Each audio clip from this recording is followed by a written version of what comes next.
Okay, that makes sense. Changes later. Oh. Oh, well, open house first. Oh my God, not yet, not yet. Well, Yes, yes. I know the show doesn't start for another 4 hours. As you can see, you're like in the spot. I know. Yeah, it's a good day. Exactly. On camera. Sure, yeah. I don't know if she knew that we were And this one's okay. Okay, yeah. Okay, I'm gonna make sure everything's got Well, here, I have a pen. Oh. Yeah, uh-oh.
James Bolton, Here.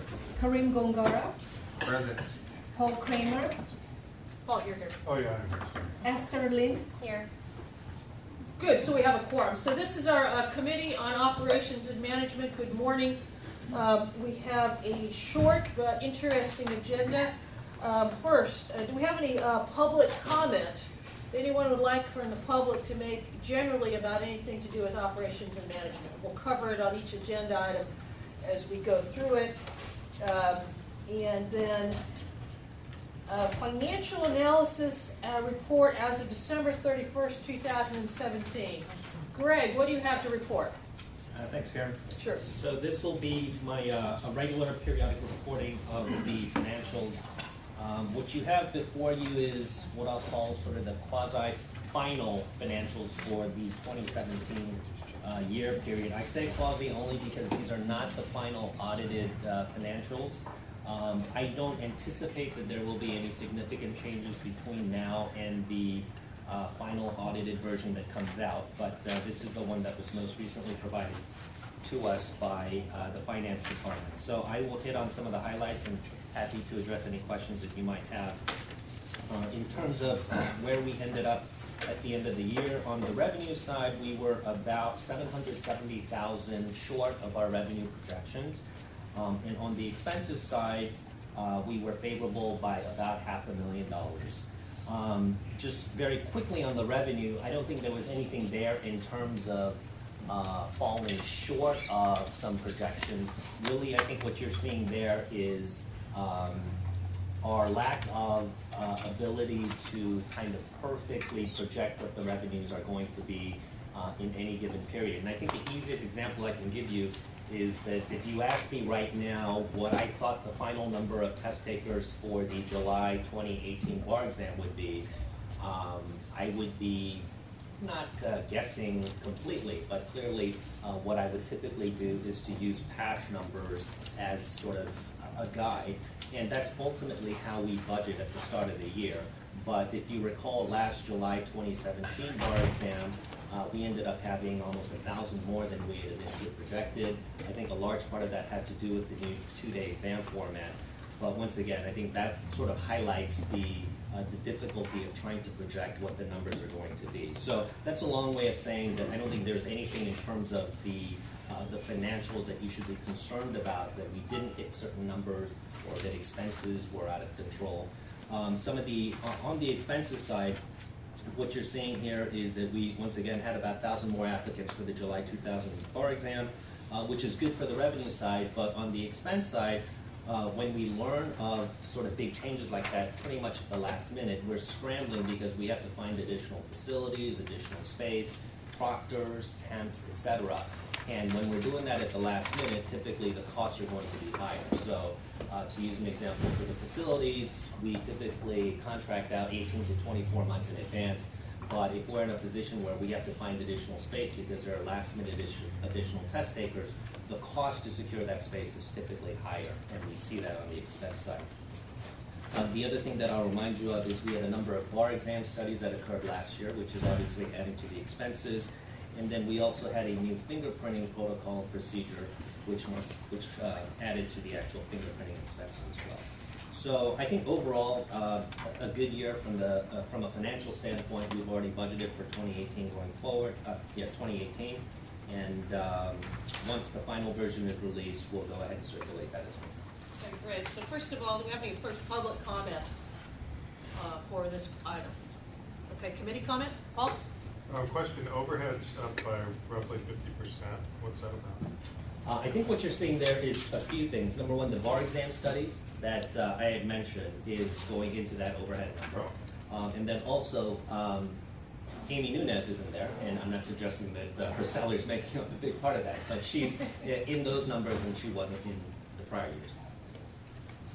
Any other questions with the committee? Yes, Chair. Yes, thank you. I had a question on what are your projections for the next fiscal year, or how are you accommodating the impact from the new applicants arriving? So the 2018 budget was adopted and finalized at the start of the year. I don't have those numbers before me, But I think you'll find that generally speaking, the revenues and expenses in terms of what you're seeing in front of you for 2017, we're going to be tracking fairly similarly to that.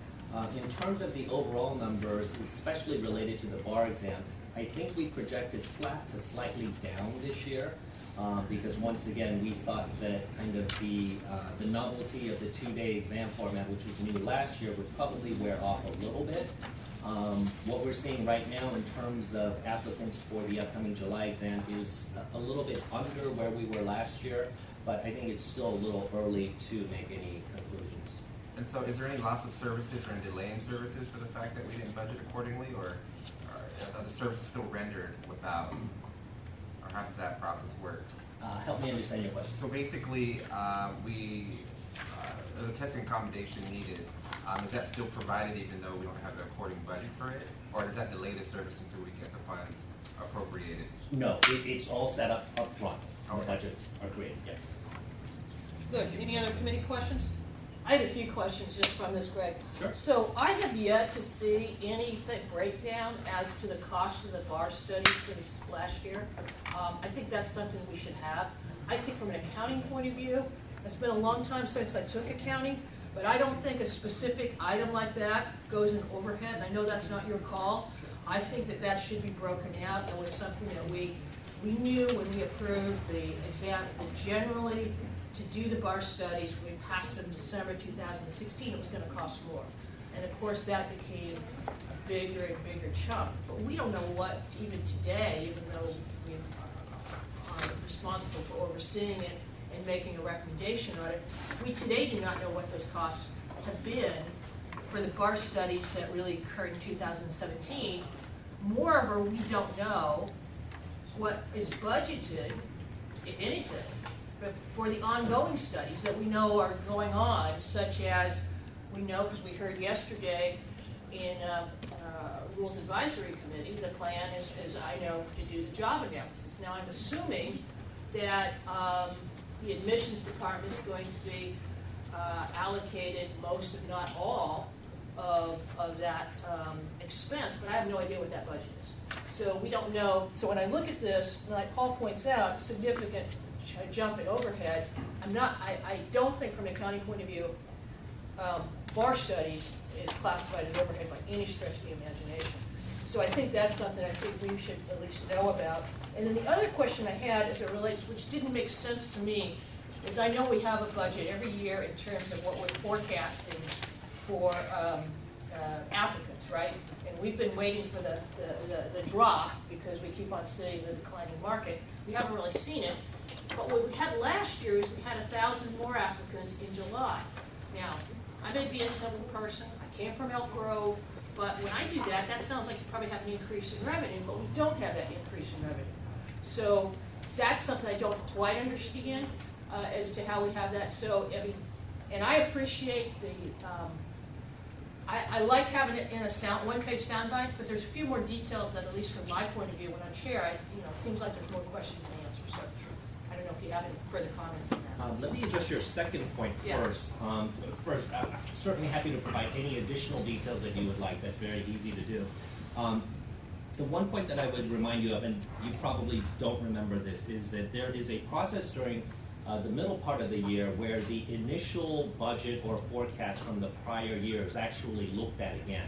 So when you see that the 1,000 additional applicants didn't actually result in an increase in revenue, the fact is it did result in an increase, but what we did was the budget number that you see there, 22.3 million, was actually higher than what we had initially budgeted prior to the year.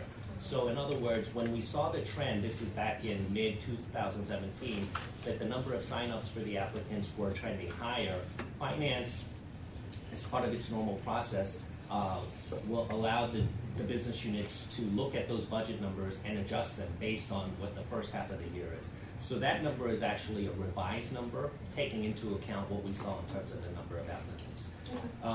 Your first point with respect to the bar exam studies, I think that's something that I'd be happy to discuss with Amy, and I think those numbers are available. I don't want to say that they're public, but to the extent that we can provide them, I certainly have no issues with that. Yeah, I think from a committee point of view, I think we're interested in, at least I'm interested in two issues.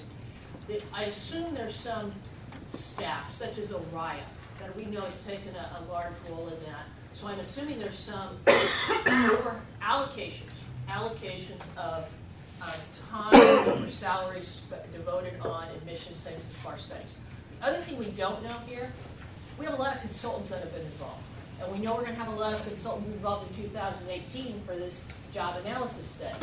So we don't know the cost of the outsource, the consultants that we're bringing on for these various studies. And I think for the committee's view, in terms of knowing what's going on and understanding how it impacts admissions, I think it would be important to know this. Can I add one comment to the question about the job analysis? One of the things that was not highlighted in LeBron's presentation yesterday was the fact that we have built in there a request to the Access Lux Institute for funding to help fund part of that project. So I think that we don't have a final number. The RFI also was one of the things that he did highlight, and that is a process called the Request for Information. And what that entails is pretty much describing what we want in the job analysis process to find out. It's a way of identifying how many other vendors out there, how much this could possibly cost, and that will help us build our grant applications as well. So there's a potential that we have a funding source for that next study. That's great, as long as we know what we're looking at in terms of overall what it's going to cost, because we don't know the big amount. It's not budgeted. And I would just suggest there should be at least a little bit of information provided to the committee. Yeah, Great. and we don't know either. That's what the RFI process is to find. It gives you both the sense of the scope of the work as well as the cost. Right. Anything else, Greg? No. that's Okay, it. good. Thank you very much. So our next item in open session I had on the agenda was our subcommittee goals. And see how we're doing on that. We've reviewed proposed amendments to law school fees. We've reviewed the proposal regarding proctor salary rates. I think we have considered amendments to the statute regarding application deadlines. We've reviewed a proposal regarding admissions training videos for this year. We've received reports on transition to Bagley-Keene. We did review the admissions fund budget. We have received reports regarding the first year law school examination. And this is one we haven't done anything on, and I did email Greg this week. We have on our goals to review the definitions of public protection and minimum competence, and you're not going to be with us when we, but I would like to see that on the agenda with a staff report on both of those for, is it our May meeting? And I've exchanged emails with Amy on that. Right, thank you. And then grader fees, or whether they would be increased. I don't even remember what we did on that. So probably have a cold. And then going forward, we have, we'll review the reports on the committee of bar examination, review testing, accommodation, cost trends. Greg, is there any reason to think those costs are going to continue to escalate?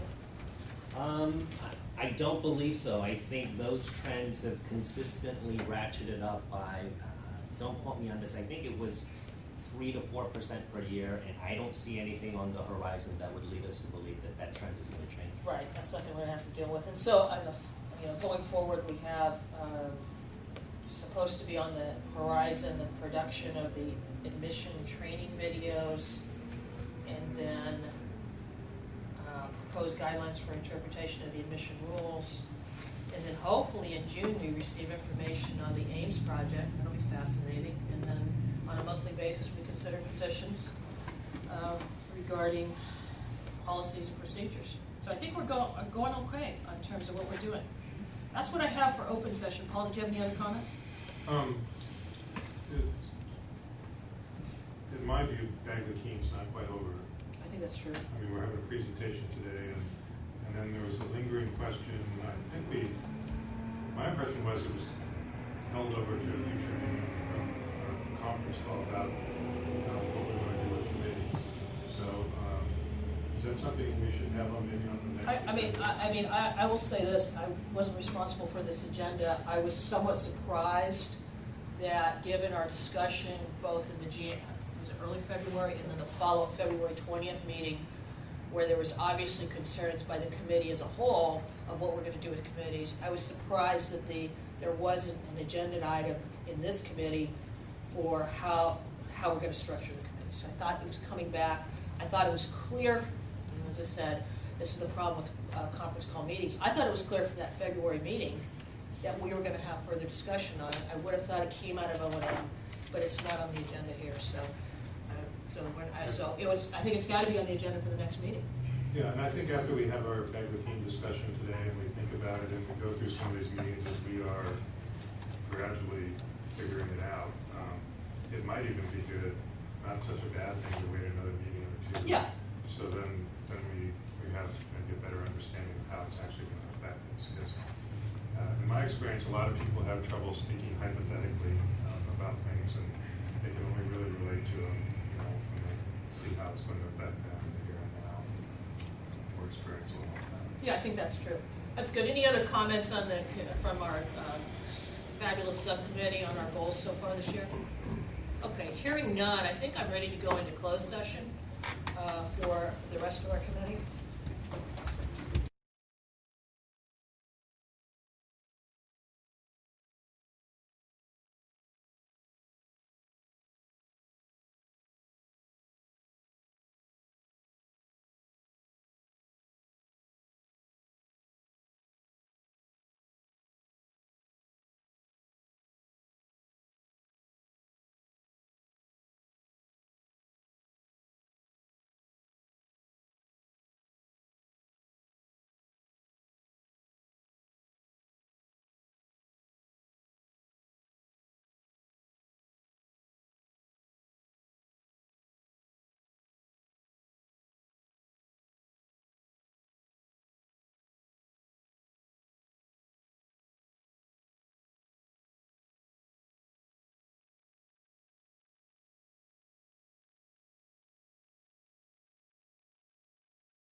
It's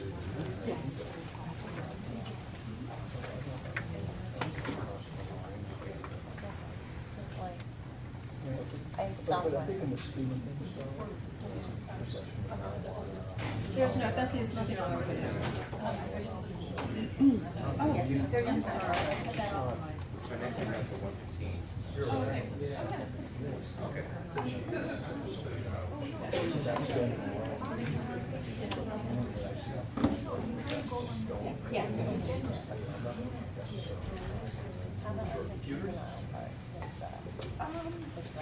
You still have the.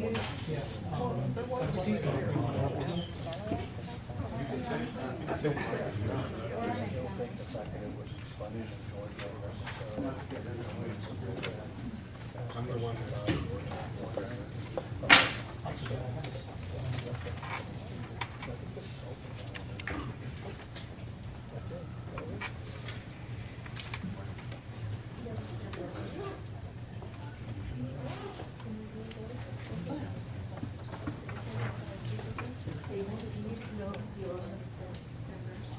I think it's, I don't know, I think this is wrong. I'm sure that's my fault.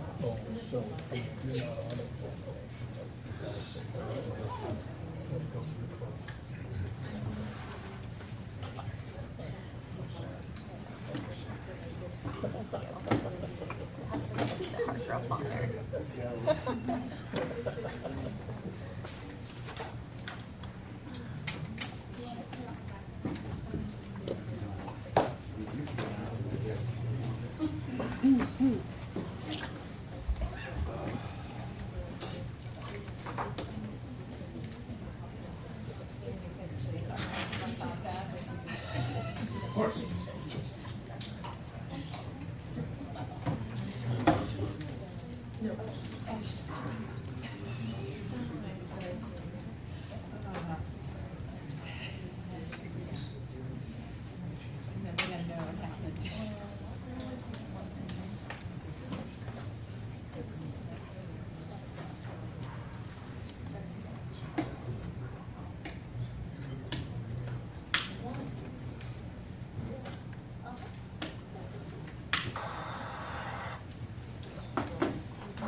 Yeah, we ready to go.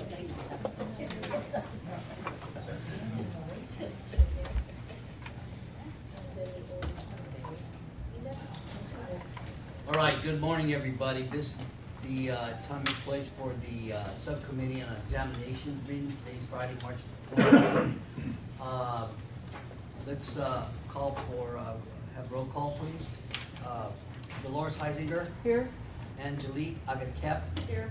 Robert Brody, James Epting, here, Larry Capley, here, and Patricia Villalobos. Here. All right, this is the public session.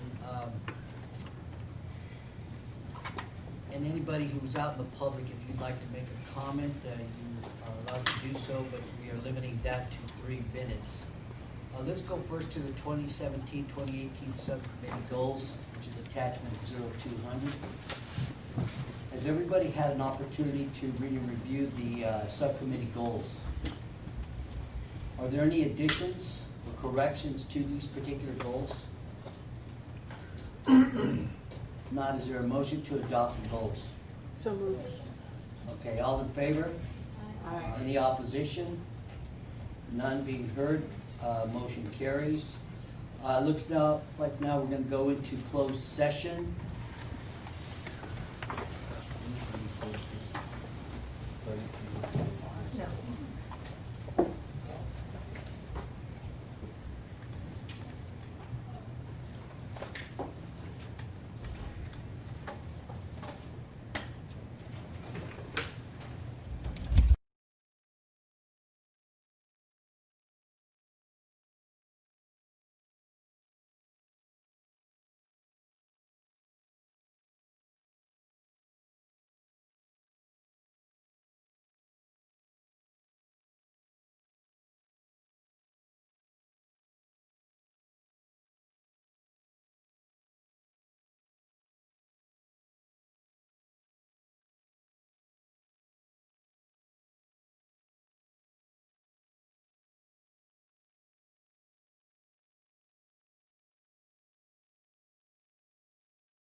Patricia Lobos. Here. James Bolton. Here. Dolores Heisinger. Here. Larry Kaplan. Here. Alex. Here. There's Alex. Esther Lynn. Here. And again, Bethany Peck's not here, and Jim Athing's here. So, other than one person, we're all here. First item on open session is calling for public comments. If there's someone from the public who wants to make a comment, please come forward. I don't see anyone coming forward, so we'll go to number 2, which is moral character goals. You should have on 0500 seen the moral character subcommittee proposed goals for 2017-18. So unless somebody has some questions about the goals, I'm going to go ahead and suggest we approve the goals and continue to move forward. There were a couple things I wanted to mention. On the unlawful practice of law, that still is an issue about what really should the standard be, and we maybe need to talk about that a little later in another meeting.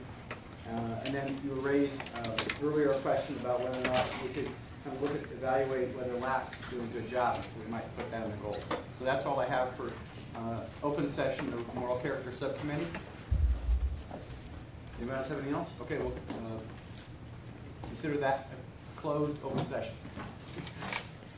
Could you do closed ed standards? So if you're going to close ed standards, I guess those of us who aren't on that have to leave.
What do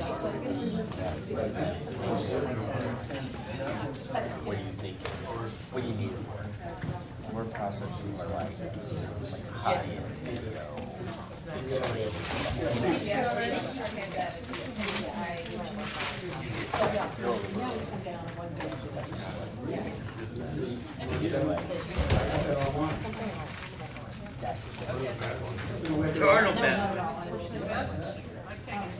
The small one of all like I've only gone small. And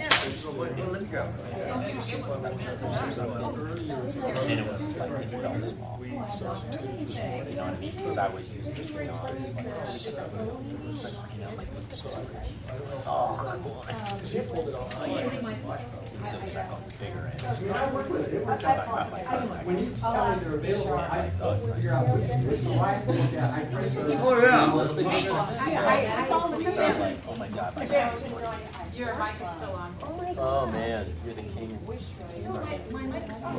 Sorry, I did my sugar rush today. There you go. MVP today.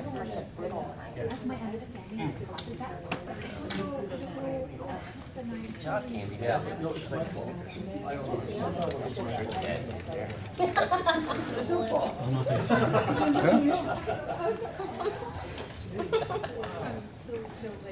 I just try to prepare as quick as I can for these meetings.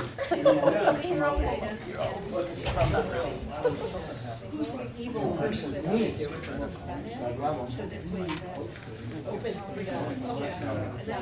Thank you very much. Yeah, and then so it's easier for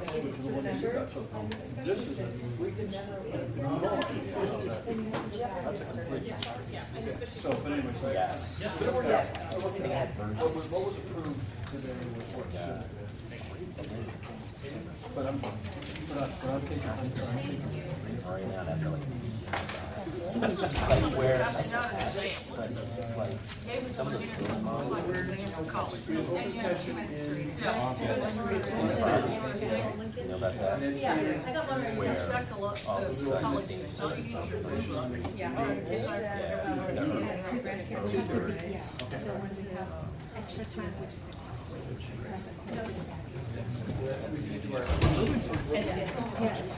that's because we were concerned we would have enough time.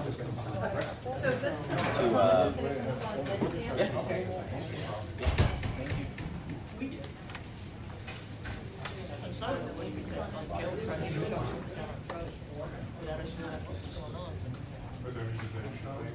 So, Jim, what's happening at 1:30? 1:30, Edge Standards is doing their open session, because that's what it's scheduled for. This is public comment from Lincoln. Education, which we're not on. I think they're two different. There are two different agenda items. One's on Monterey and one's on JFK. We're calendared to start the open session of CDE. Okay. So literally, you've got an hour and 50 minutes, which you can do anything you don't want to. Okay, gotcha.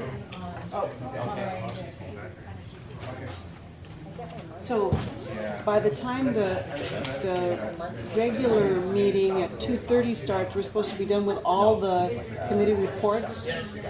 Well, we will be today just because we moved things earlier. We don't have to have the closed up on the calendar. So we could do all the closed stuff. But we can't do the other stuff. Okay, good.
There'll be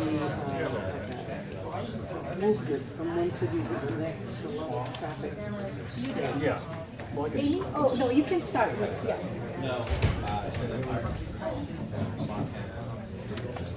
Can we have a seat? Everybody have a seat. Okay, we're getting ready to get started. This is the open session for the educational standards. I'd like to do a roll call.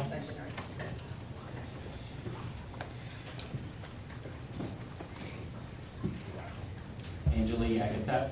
Here. Alex Chan. Kareem Gondora. Present. Karen Goodman. Here. Bethany Peak. David Torres. Here. Paul Kramer. Here. And I'm Alex Lars, the Chair of Educational Standards. So the first item on today's list, 0400, John F. Kennedy University College of Law, major change request, opening of a branch campus in San Jose. John F. Kennedy College of Law submitted a major change request seeking approval to open a provisionally approved branch campus in San Jose, offering the JD degree starting on August 13, 2018. So to start off with, we're seeing if there is any public comment that would like to be offered at this time. And for the public, we'd like to let you know that we want to accommodate everybody's opportunity to speak.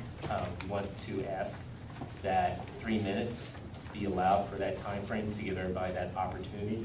I have sort of a little time marker to help in that and make it fair. So at this time, can you please step up? Alex, sorry, I don't mean to interrupt you, but we just need to make sure that the subcommittee is at the table and not the full committee. He called roll. I did call roll, so if you're not in this subcommittee, please would you sit to the back, like we've done all day today. So if I didn't call your name, please.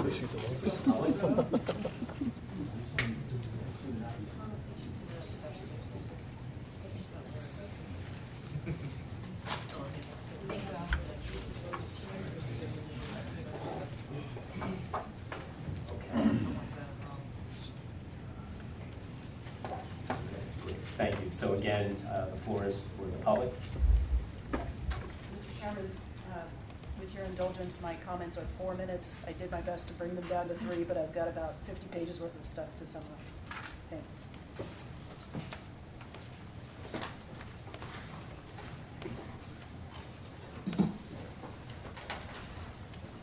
It seems to me we're trying to put a square peg in a round hole. The recent amendment of the guidelines makes sense if the premise is that it should be easier for small schools to open in rural places to test the market. But applying them in a situation where they give advantage to big schools over established smaller ones feels uncomfortable, and it should. And you should not do what feels uncomfortable if you can get some additional information that would address your concerns. It concerns me that this committee has been relegated to checking boxes. Staff seems to have done an adequate job of that here, but checking boxes provides no mechanism for understanding the information or verifying its veracity.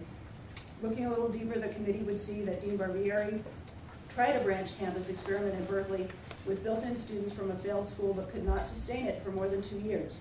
Those students got folded into the main campus, so now he wants to experiment in a different market. Same advantages, existing JFK facility and interested students, but no information as to why this experiment will be different. And the committee should have some concerns. The request is premised on proper promotion and marketing, but JFK's enrollment at its main campus has been cut in half over the last 4 years, from 159 to 79, so it is unclear where the resources for marketing and promotion would come from, and whether such efforts, which seem not to be working in Pleasant Hill where there is no competition, will work in San Jose where at least one other CALS already exists, and another is requested within a half-hour drive and soon to have hybrid online capabilities. How will these expenses and the departure of the purported transfer students from San Jose affect the viability of the main campus?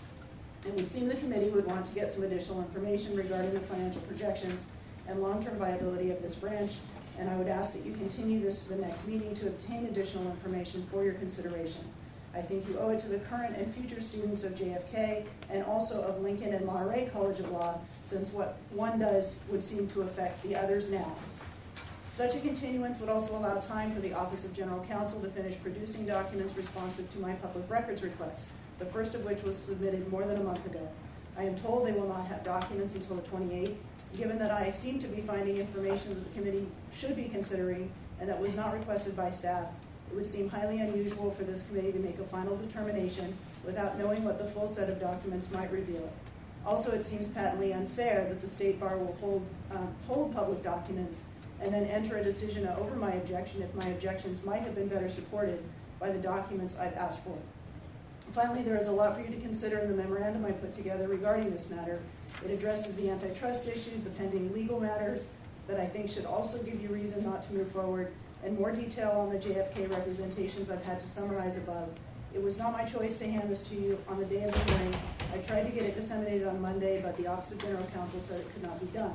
If you make a final decision today, it will be assumed on appellate review that you understood what's in there and acted accordingly.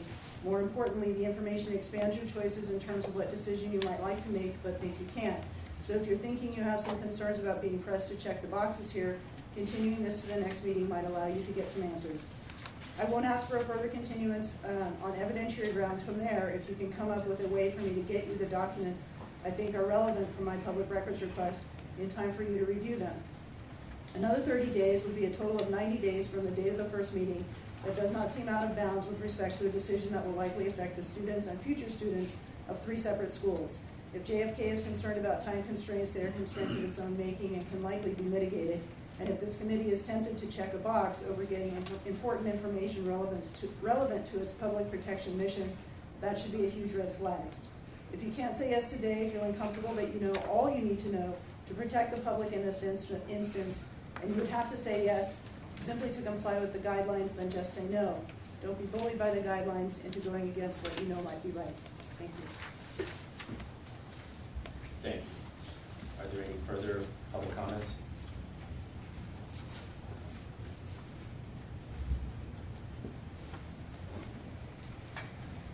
Mitch Winnick, Monterey College of Law, and I've been many times here demanding things from you guys, but actually I have a very brief comment, which is to thank the Office of General Counsel.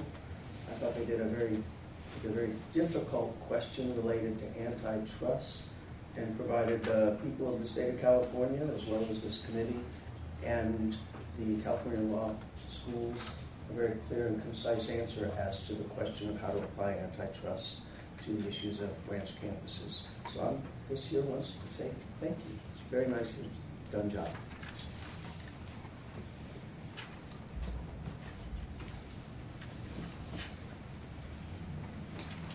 Good afternoon, Dean Barbieri. I'm the Dean of John F. Kennedy University College of Law. And I have to admit, under the current new schedule under Bagley-Keene, I don't know when I'm supposed to be ready to answer questions, whether it's in public comment or when the matter is called. So I wanted to not have public comment be ended and then not be able to answer any questions that the committee might have. So the format, this is Amy Nunez. The format for our agenda items has been that we've had staff presentations, public comment, and then the committee comments. We've had any potential parties available in the event that questions come up during the committee questions. Okay. So I think that the instance still stands. So we're going to hear from Natalie about the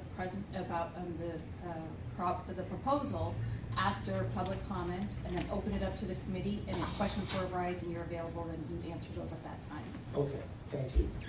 Then I'll just, in the event that the committee doesn't have any further questions and call me back up, I'd just like to make just a couple very simple comments. I'd like to thank the staff and the Office of General Counsel for the very thorough and excellent analysis on the matter before the committee, as well as the antitrust determination of March 8th, 2018. I've had the pleasure of appearing before the committee on this matter twice before, once in Los Angeles and once on the phone.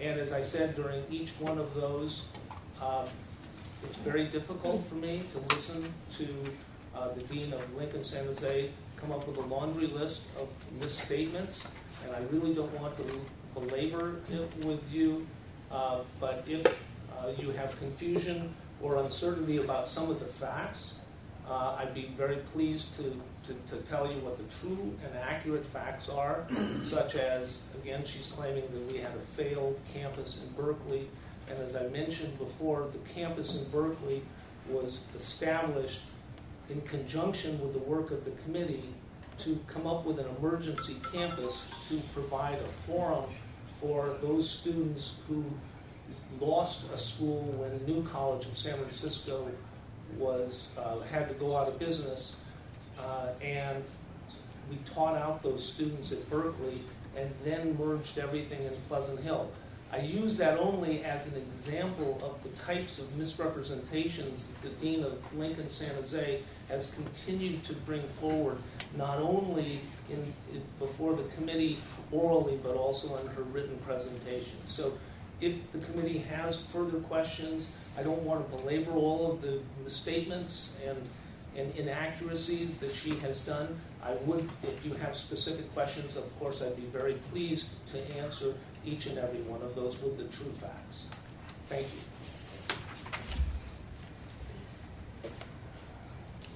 Are there any other public comments?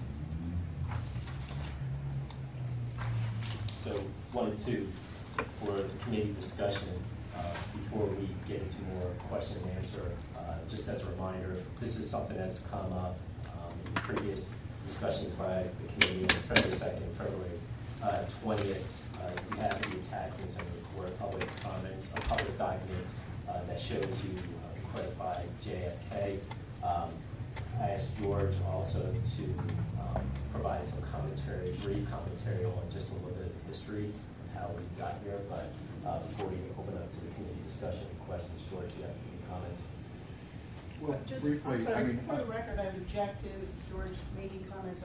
I've commented on his conflict of interest previously, and it was my understanding from the February 20th hearing that he said he'd been asked by council not to participate any further. So let me just say, in advance of this meeting, Natalie has presented a summary for this agenda item. If you want to provide that now. Go with Natalie. Thank you. So you have before you the original request that was considered at 2 meetings so far, and the committee asked for some additional information, primarily just a history of how branch campus requests have been considered so far, when they were considered under a rule alone, a rule plus the first version of guidelines, and now the second version of guidelines. So the application that was received from JFK was the first one that was received under the new guidelines. There was no exemplar, there was no other example when this was received. So you do have a history that takes us back to the first sort of recent times consideration of a branch campus at San Francisco School of Law, and it goes stepwise through each. I don't know if everyone has had a chance to review the history. Amy, would it be appropriate to go through the steps, or that's not necessary? Sure. Okay, so the first request that was considered was by the San Francisco College of Law. They sought to open a branch campus in San Diego. Though there had been several schools with multiple campuses in the past, and still are, Southern California Institute of Law and the Santa Barbara and Ventura Colleges of Law, they operated as a single institution. This was a new kind of request for the committee, and the committee took the time to discuss and determine how the request might be considered. Only a brief rule guided the situation. The committee hadn't contemplated at that time what guidelines would be needed for a branch that was at such a far distance. Eventually, after much discussion, much back and forth, that was approved. A lot of discussion was needed at that time because it was a very new type of situation. And after that, the committee stood back and said, let's see what we've learned, let's see what type of information we need, and let's put the burden on the committee, on the school, I apologize, on the CALS to explain what they're going to do in their new area. When the guidelines were first instituted, the thought was that if you requested all of the materials related to the branch campus, that would be very helpful. But a laundry list of materials turned out to be a little bit different than what you expected. The devil is always in the details, and each branch campus that this committee considered was very different in its circumstance. For example, one was in a brand new city where no school existed before.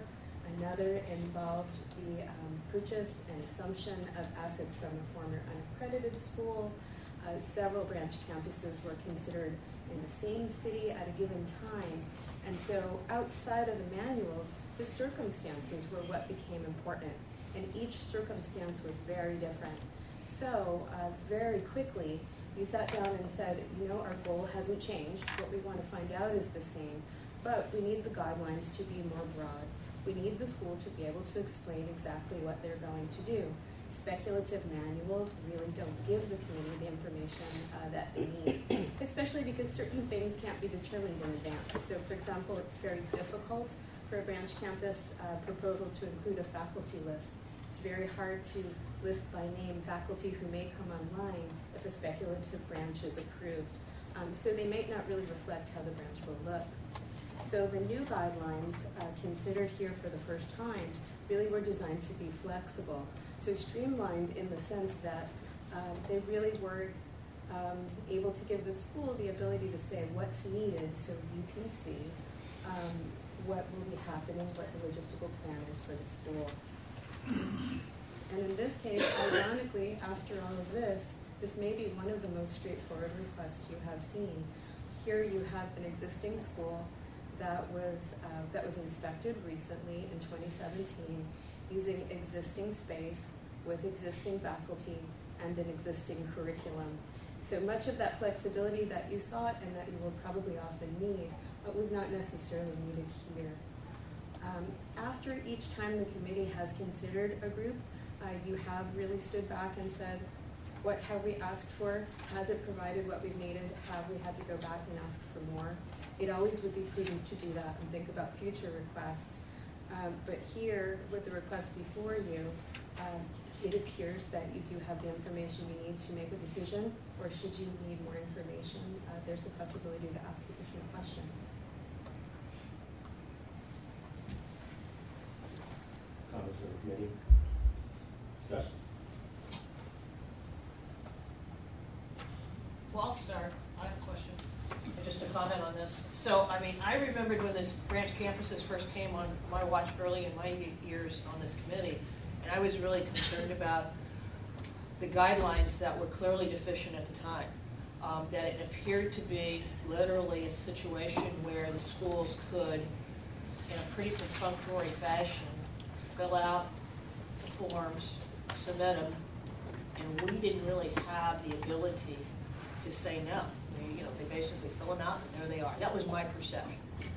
And when we came to, and I'm thinking of the San Francisco Law School ones that came to our attention into areas where there's no, there are already plenty of law schools, and I'll take the one that I remember very distinctly, the one that their proposal to start a branch campus in Sacramento. There's already a California accredited law school there. There's already law schools, George, Davis. There's a number of schools, so the idea that they had a great need and people didn't have options certainly didn't exist. And the big problem that we had at the time was really the lack of a on-site, boots-on-the-ground administrator. And so we voted no on that one. I'm not necessarily, I'm a little concerned today that that we don't have enough information. I don't like the fact that, and I would say, supporting Dean Palazzolo, that I, for the very first time, have received this very large document that I couldn't possibly read. I read very fast, but I couldn't possibly read and digest today to make a decision on this. And I don't know, I know it's not our job to police whether there is a need in the community, but I do have some concerns just overall about the policies of approving branch campuses, and I've been consistent on that since I've been on this committee. So I certainly am at this point not somebody that would be jumping up and down and saying, well, I have enough information that I can make this decision today. Other comments? Yeah, I'm very reluctant to try to become a nanny,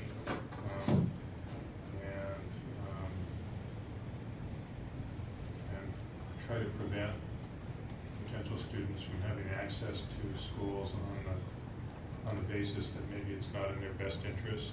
I kind of see the marketplace, I see as useful tools information about the quality of their students and especially their prior success on the bar exam. But my inclination is to let people decide. I don't see in our rules, except in the vaguest of sense, where you have to draw maybe 2 or 3 connections, a notion that we are concerned about the competitive advantage, or lack of competitive advantage. But I am open to considering possibly requesting additional information if there is some appropriate information that we're missing to consider before we decide this one. And then, of course, there's another similar request on the agenda as well. And I would prefer, as Karen, I'm not sure I'm as fast, but I do find it useful to see these arguments in writing in advance, because people tend to express themselves more clearly in a more organized fashion when they write it down. But also we have time to consider it. If somebody says something very profound and I need a second or 2 to think about it and they don't quit talking, then I've missed their next thought. So I certainly encourage the provision of written materials to us, but sooner rather than later. And in some cases, Dean Barberi, he's have you seen this yet, sir? Just say yes or no. I don't know what it is. Okay, so he may not have even seen what we have in front of us, and I'm not going to start throwing around phrases like due process or anything, because I think those are very overused in this world. But I think as a matter of fundamental fairness, he should have the opportunity to see these arguments at the same time we do, and in advance of what we're considering. Mr. Chair, taking into consideration the comments made by co-members of this committee, I would agree with them. I believe that I would need an opportunity to digest this information that we received.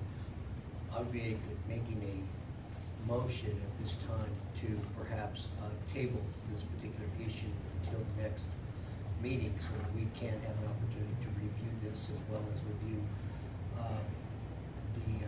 again, carefully review the information that was prepared by our council as well. So, as a reminder, this is the last scheduled meeting based off the timeline of the guidelines, the timeline in the existing guidelines between when the request was originally submitted and the time that we need to give a decision by.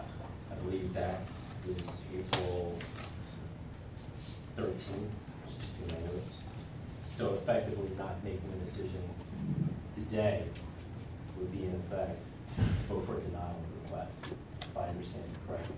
Well, would it though, because there are so many of these requirements in the law that have no teeth, so it's it's not as if unless the rule says, it's not as if it's either denied or automatically approved by our inaction in most cases. The only law I'm aware of is the Permit Streamlining Act for local government decisions, and even there are ways around it.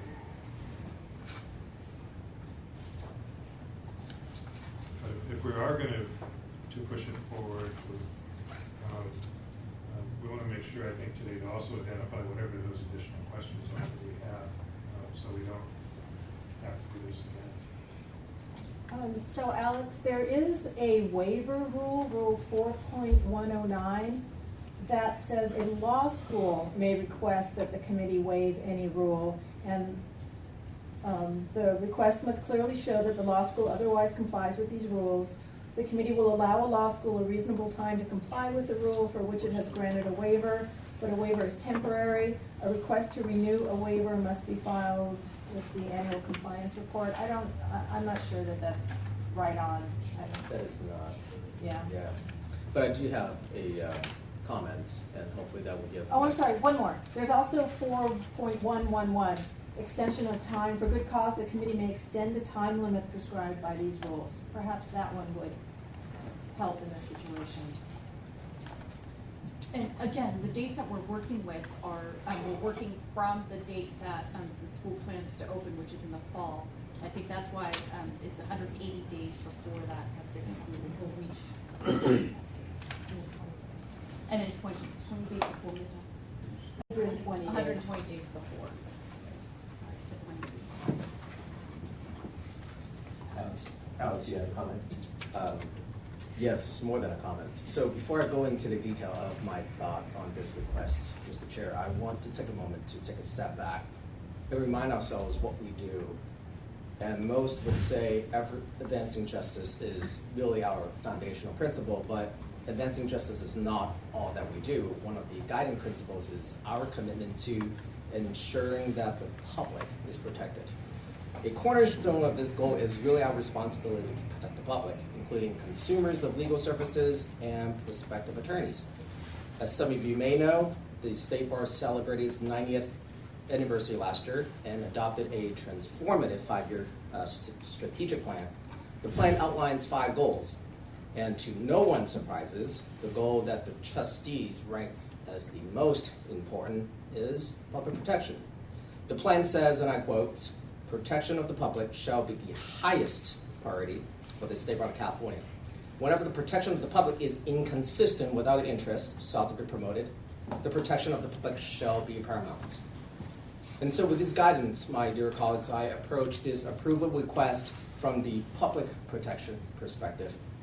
And I reviewed the inspection report that the State Bar put together last year, and the report offers several critical statistics that hopefully would help us make an informed decision. One statistics is the acceptance rates. JFK over the last 3 years, that is 2015, 2016, and 2017, admitted 87% of its applicants. For LSAT scores, JFK requires no minimum score. In 2016 to 17, the report says the average score for admitted students was in the 19th percentile. The report also says 6 out of 28 students, or 21%, entering the fall of 2016 class was at or below 10th percentile. And the lowest score consistently, the report says, has been in the 3rd percentile. As to GPA, the report found since 2014, the GPA has declined from 2.88 to 2.32 for those with a bachelor's degree. In addition to the LSAT and GPA scores, I also look at the enrollment rates. Why? Because it gives us some guidance on whether a new branch is sustainable. And according to the report that JFK provided to the bar, there were 30 JD students who started the class year 2015, but I noted only 15 were accounted for 2 years later in 2017, or roughly 50%. As another example, there were 32 students in 2015 for 2Ls, but only 17 were accounted for 2 years later in 2017 for 4Ls. So while the report that we received did not provide the exact attrition rates, it appears to be roughly about 47 to 50% of the students do not finish. But putting these metrics aside, the bar passage rate is arguably the most important factor. In February, I asked the State Bar Program Manager for the first time pass rate for JFK. For the July 27 bar exam, 6 out of 26 JFK graduates, or 26% who took the bar for the first time, passed. According to the State Bar's guidelines for accredited law school rule 12.1, a law school must maintain a minimum cumulative bar examination rate of at least 40%. So based on the rule, it appears to me that JFK has some work to do. So why should we factor LSAT scores, GPAs, enrollments, employment statistics into our consideration? Because that is the directive of the Supreme Court of California. In October 2017, the court issued a letter encouraging the state bar and all California law schools to work cooperatively together to determine whether student metrics, law school's curricula, and teaching techniques might account for the recent decline in the bar pass rates, and how such data might inform our efforts to improve academic instructions for the benefit of the law students.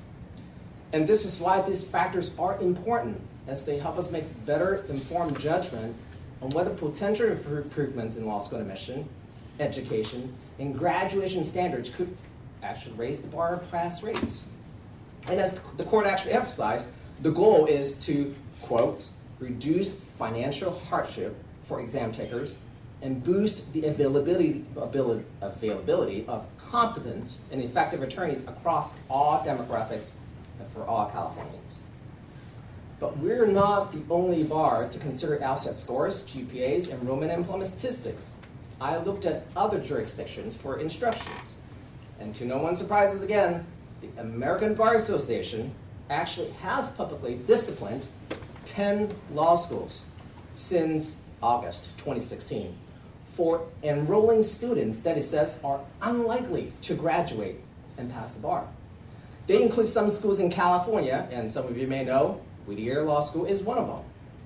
The reason? Nearly half of these schools are institutions that have been scrutinized for enrolling students who incur large amounts of student debts while failing to pass the bar and secure gainful employment. And this issue is very real. I sit on the Moral Character and Fitness Subcommittee. We have many conferences with many applicants who are unable to pass the moral character exam precisely because of the failure to pay their debts. And the core reason for their inability to pay, they can't secure employment because they haven't passed the bar. The ABA says it is absolutely logical to ask the schools to demonstrate that the students are coming into the programs have a reasonable likelihood of success with academics and on the bar exam, and that the schools have programs to maximize this likelihood. So too, it is logical for us to ask JFK to demonstrate that their students who are coming into the programs have a reasonable likelihood of success with academics and the bar exam. For that reason, I believe JFK is in a position to show its program has a reasonable likelihood of success, but until then, I would recommend to the chair and the subcommittee that we defer this request until we see further improvements. That's it. Thank you. Other comments? I just want to note, by looking myself at a lot of the reports, and appreciate all the feedback and the comments, I think that there is sufficient information in what's been submitted pertaining to the guidelines with respect to existing classroom space, faculty administration, and things of that nature. Again, I'm tying it back to decisions that have been made and looked at other schools in the past. Some, 2, I believe, that were rejected and 3 that were approved in the 2015-2016 timeframe. But I appreciate the comments that all of you have made. I would want to push the committee a little bit to kind of to identify what is exactly necessary that we're looking for in order to make that decision on whether or not to approve. I think that was clarified by Ms. Goodman when she mentioned the fact that we just received at least 40 pages of information with respect to this. Obviously, one part was the lawsuit, but there's another several items that are pertinent to it. I believe that's another 20 or so pages. And so a lot of us who are trial lawyers, from time to time, we may receive a stack of information, and we're not prepared to go into court and argue at that particular time because we need time to digest this information and analyze it and see how it may affect us as a board. So I think the request that I will make is reasonable under the circumstances, and if there is a deadline of April 13th, I believe, based upon the rule that was mentioned by our council. That would be 4.111. There is an extension for a good cause, and I believe that this board should have ample time to adequately review the information that was prepared to us, consider the comments made by Dean Barbieri, by Ms. Palazzolo, as well as by our colleagues here. And I would ask, or I would move at this time to,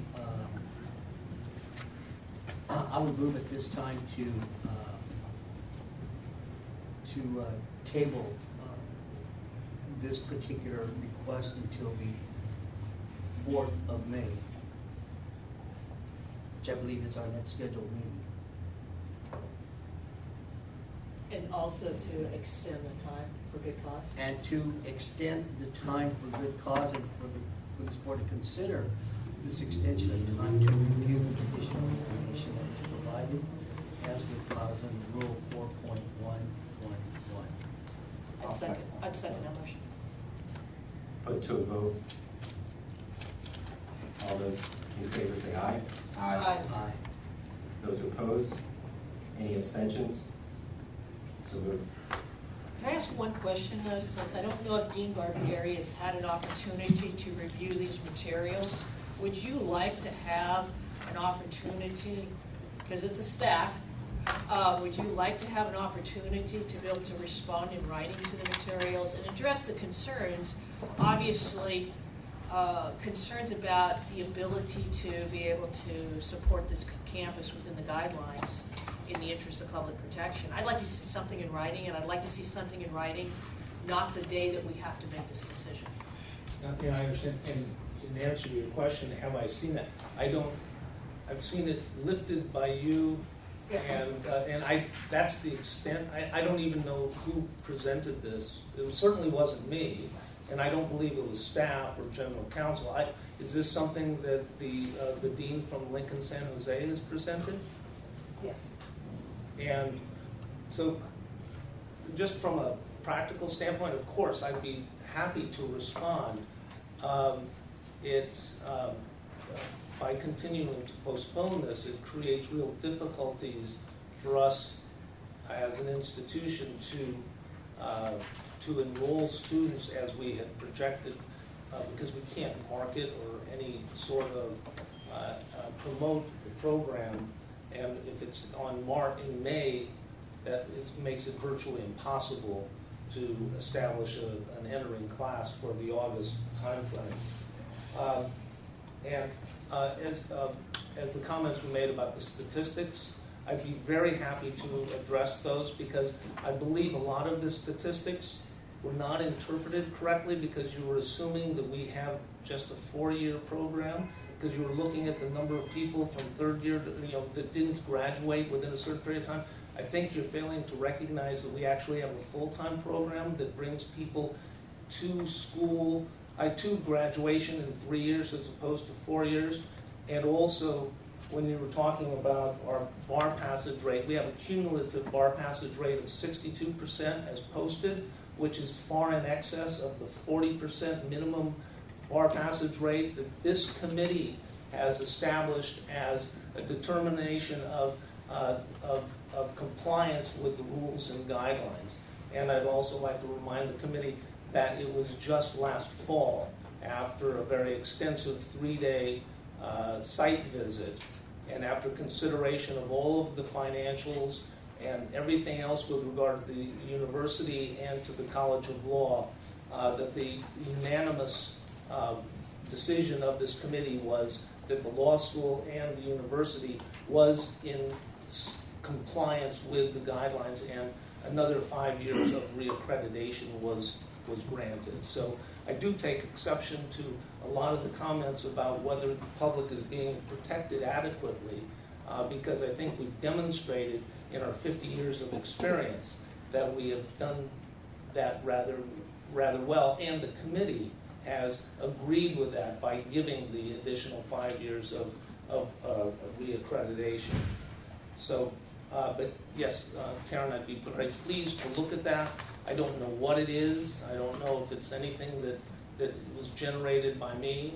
I understand that the lawsuit has been filed by Lincoln San Jose against John F. Kennedy University with, and I've looked at a couple of pages, and it's rather extraordinary, some of the facts and scenarios that have been alleged that are so wholly untrue, and but I would be happy to address these issues with the committee, and I would request that the committee as a whole not postpone this to May 4th, because I do think the guidelines require that action be taken before that. And it would only get, and part of that was to give up the school sufficient time to bring in a new class. So thank you very much. I think General Counsel James Chang, perhaps you can explain to the committee and to the public how they should consider the lawsuit now that that's been raised within the consideration of this proposal to what steps, like considerations, committee members need to keep in mind as they factor this into this proposal. Sure. Good afternoon, committee members. I'm James Chang, an attorney with the Office of General Counsel. We are aware of the complaint that has been filed by Lincoln Law School against the State Bar and several other parties. What I can advise the committee is that at this time there is no legal reason that the committee cannot proceed with consideration of JFK's major change request, as there is no court order restraining or enjoining the committee from taking this action.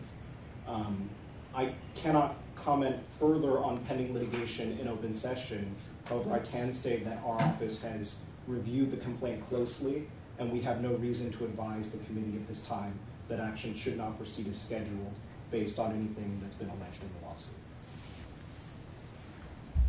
One last comment I'll make on this, and then we'll move on to item 0401, is that the committee should definitely give guidance to JFK on what is needed to meet the timeline, so that everything that we mentioned before can be addressed by that day for timeline that we discussed. Okay.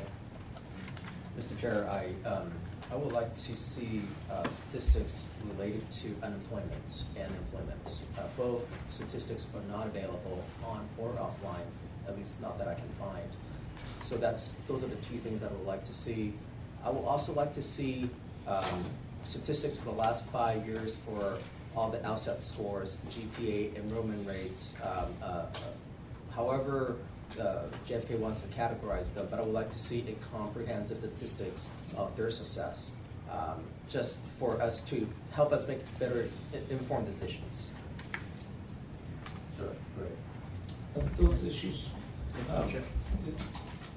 I'm a bit surprised at those requests, given this is a request for a branch campus, not for whether or not this would be an ongoing institution.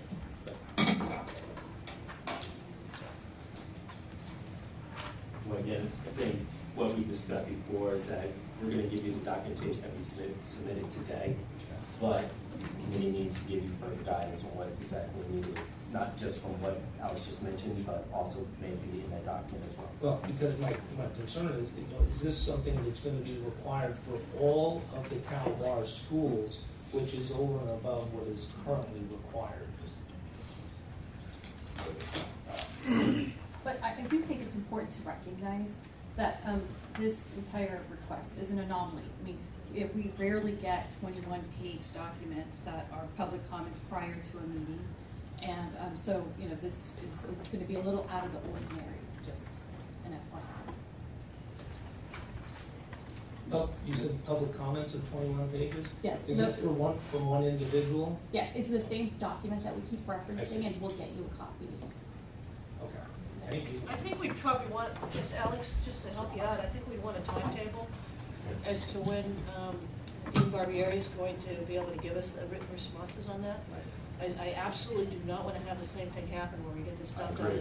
That's the problem today. We may very well be in a position to approve this, but when we get bombarded with this material, we know there's a lawsuit out there. We know there's a lot of opposition, so we want to be careful about this issue. And when we get bombarded with this material, and I believe this may very well have been available or presented, but not given to us beforehand. This probably could have been prevented if we got this material ahead of time. I mean, I just think we can't be in this position. And we knew this was coming because we heard she came down to LA and was very much against this proposal. So we just have to have the information in front of us. So, and a timetable. Yeah, then you suggest, then you remember. Yeah. A recommendation on the timetable. At least 2 weeks ahead of the meeting. That would be my suggestion. Any further questions for me? Well, hold on, if we could just, if we have the next meeting on May 4th, let's just go ahead. Introduce us about this. Perhaps So that'd be April 20th, 2 weeks before. April 20 would be fine. Yeah.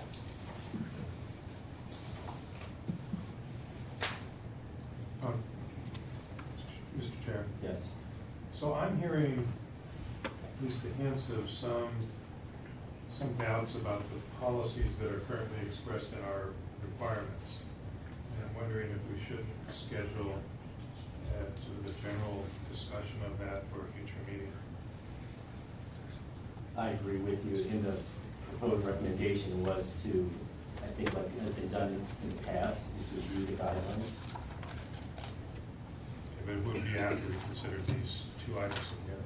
Okay, so we'll just keep that in mind. Sure. I think George is pointing out to me that was part 2 of staff's recommendation. Yes, that was. That could probably be taken up under G for subcommittee goals. If that's something we should have ongoing.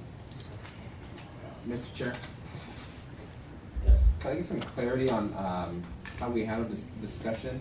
So when items come up, do we have public comment as a part of that, or is that not a part of the process? I'm sorry. So when an item comes, I'm from a municipality parliamentarian procedure to where typically we would move or approve for the item, presentation by staff, and then we'd have arguments from both sides, and then the committee will come back for questions. Is that the process we follow, or is? No. No? Our process has been for the staff to make a call for public comment. The staff makes a presentation, and then we have a discussion. Okay. Could we look into that in the future? Because I think the gentleman had some commentary that would have affected maybe some committee members' decision. So if that's possible in the future, I would like to have maybe public comment be part of the decision-making process as opposed to being after committee questions, or because we've already taken the vote and he's presenting his feedback. So just in the game of fairness. I understand. Thank you, Chair. So moving on to Monterey College of Law, major change request to redesignate Santa Cruz Satellite Campus to a branch campus, attachment 0401. The request by Monterey College of Law to expand its current satellite campus in Santa Cruz that offers a one-year curriculum to the status of branch campus that offers a full 4-year degree program. It's provided, Monterey College of Law has provided the first year courses at the Santa Cruz satellite since 2010. It's seeking to expand the program to branch campus starting in the spring semester of 2019. I want to call for public comment, if any. Mr. Chairman, these will not exceed 3 minutes. My comments here generally follow those that I made in the JFK matter. I don't think these guidelines work here, and in the materials I've provided you in the JFK matter, I've set forth some options with respect to how best to approach them. We've got the same problem here we had with the JFK, financial projections that don't seem to add up and don't seem to take into account that there may be 3 schools within 30 miles, and the main campus has suffered a 39% decline in enrollment since 2013. The details are in my memo. The public records I have requested from the State Bar are as pertinent in this matter as they are in the JFK matter. They relate to the underlying guidelines and the veracity of the certifications made. So here too, I would ask for the opportunity to review those documents before a final decision is entered. The State Bar should not be able to withhold them and also make a final decision that might be different if I had them. Also, there's a lot of information in the JFK packet that you already said you didn't have time to digest. I implore you to read the cases, decide for yourself, review the numbers, see if they make sense to you. satisfy yourself as to whether you can move forward with the pending litigation matters, not just mine, but others. You sit as an arm of the California Supreme Court. Courts don't check boxes. They receive and act on laws and evidence, and I want to express my appreciation for the careful consideration that is being given today. I'm trying to give you evidence. If I'm not getting my facts right, which Dean Barbieri has said, it's because I'm acting in the dark. I don't have the documents. I'd like to. I'd implore you to figure out how to even the playing field if you feel like you're obligated to take it here a little bit. You don't get a lot of opposition here, but you are in this case, and that should mean something. I just heard somebody say it does, so I appreciate that. There does not appear to be any urgency here, so I'd make the same request, 30 days to make sure you understand the parameters and feel comfortable with the financial viability of the two schools with respect to each other and Lincoln. And that seems reasonable in light of the fact that the fate of the students at all three schools is in your hands. And my final comment would be you're charged with protecting the public and not the business interests of the deans, and I feel like you're giving me that respect today. I appreciate it. Thank you. Just one clarifying point, comment you made. Did you say you didn't have access? You haven't had access to the documents that you need? Yeah, I mean, no fault of the Office of General Counsel. I made a public records request on February 20th for documents related to this because I felt like I was making allegations and accusations from things that I heard, and I wanted documents to back those up. Office of General Counsel has indicated there may be 10,000 documents. That wasn't what I had intended, but I'll dig through them.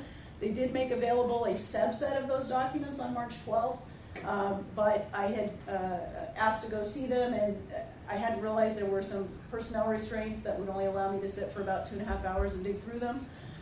So we're in that process. I'm told March 28th we'll have more of them. I will work diligently with council. It's nobody's fault. It just, timing just keeps, we keep coming back without having the time to do what we need to do, so. Thank you. Yeah. Other public comments?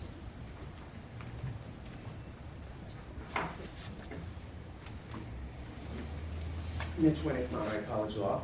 Thank you for your time and attention today. I share a little bit of your concern about the process. It's a little hard to answer questions before they've been asked. But if I could just comment on a couple of things. First of all, I'm perfectly happy to have our filing stand on its own. It was filed in a timely manner. It followed the guidelines. And to one of the comments that you mentioned to Karen, I would call you back to the idea that part of that conversation at that time about expanding the guidelines was specifically to provide committee members a framework in which to make these decisions. And although many of us are very interested, academically interested in what the ABA schools do and how the American Bar Association regulates law schools, I hate to tell you, I don't want to hurt your feelings, but that's not within your purview. Your job is to regulate the California accredited law schools under the rules and guidelines as presented to this committee, adopted by this committee, and in the case of the rules, adopted by the Board of Trustees. Public comment was involved in each of those steps. And so although I encourage you always to look forward to ways to improve these rules, as you sit here today, I think it's a fair assessment that you are expected to, and in fact required to, make your judgment today based on the existing rules and guidelines as adopted by this body, as approved as necessary by the Board of Trustees. I probably am confused. That happens all the time. You can ask my staff. That's not an unusual circumstance. I'm not exactly sure why a filing related to JFK Law School has anything to do with the major change requests filed by Monterey College of Law. So I would ask you that you judge our filings on the face of them as properly and timely filed, and I will trust your judgment to do a good job of that. Thank you. Thank you. Are there any more public comment? Alex, can I address the CPRA question? Yes. So I'd just like to remind everyone that the JFK agenda item originally was posted on January 24th of this year. That was available to the public. There was an Ed Standards meeting in which that came up on February 2nd. No action was taken at that time, and it was put over until February 20th when we had the CBE telephone conference. The first CPRA request that we got from Dean Palazzolo was dated February 20th. It had 23 categories of documents over a 10-year period of time. Under the CPRA, we have 10 days to respond regarding whether or not we are going to produce documents, not in which to produce the documents. We responded to that first CPRA on March 2nd. Meanwhile, on March 1st, we had gotten a second CPRA. I had a telephone call with Dean Palazzolo on March 7th, in which she expressed that she'd like the documents as soon as possible, so she could use that material with regard to the JFK and Monterey major change requests. And so I agreed to produce for her as many documents as we could, as quickly as possible, and set up a March 9th meeting in our office where we had approximately 10,000 paper documents. I managed to go through them and redact the appropriate documents. Because we're required to have a staff member present while someone's going through our state documents, we had to have a limit on time of 2.5 hours. I told Dean Palazzolo that she was free to come back anytime and reschedule another meeting, and she said that for now she was fine. I also told her that since the first response that we would do everything we could to have the rest of the documents available by the end of the month, which would be March 28th. We have staff members going through 10 years of emails and documents. So I just want you to know we have complied with the requirements of the CPRA, and there was some lag time from when this issue began to when we were even requested to produce the documents. Thank you. Very quick vote. So, again, are there any comments or discussion about the item 0401 from the committee on Monterey College of Law's request? I'll give my comments first. Again, I looked through the request and information. There's a lot of substantial data, information for the committee to absorb. So I think there is substantial enough information, but I would love to hear comments from the rest of the committee. Mr. Chair, the staff was to present on this item, or are we just taking it as is? Or sorry, staff as well. George. Thank you. Yeah, I'd like to say a few words. This is another unique example, I think, of again, the committee and staff working well. The Satellite Branch campus that Dean Winnick and his law school has operated has now been successfully in operation for 8 years. It received committee approval back in 2010. It was inspected after it opened, and was inspected again in 2012 when the school went through a normal periodic inspection. And as you can see from Dean Winnick's submission, the school has continued to grow and apparently attract the possibility of and need for students to live in Santa Cruz to start and finish their legal education in Santa Cruz. And the school has the resources and certainly the commitment, as demonstrated by an 8-year track record, to see that this branch stay as a branch to certainly continue to grow and remain stable as part of a branch campus of Monterey College of Law. You can see it has very broad support from the local community, everything from a vote of confidence from the Board of Supervisors of Santa Cruz County, a member of the faculty who was a long-standing member of the bar there, and others have expressed the interest and hope that Monterey College of Law would be able to open the Santa Cruz College of Law and offer the residents in Santa Cruz the kind of opportunities that other students have down in Seaside, Monterey, San Luis Obispo, and down in Bakersfield, Kern County. If I can just provide a little bit of history here with regard to, and of course everyone, I appreciate the committee's deep interest and understanding of its role in the process of approving a branch campus. And what I'd like to say is that, as General Counsel I think very ably pointed out, that the committee is not in the business of picking market winners and losers.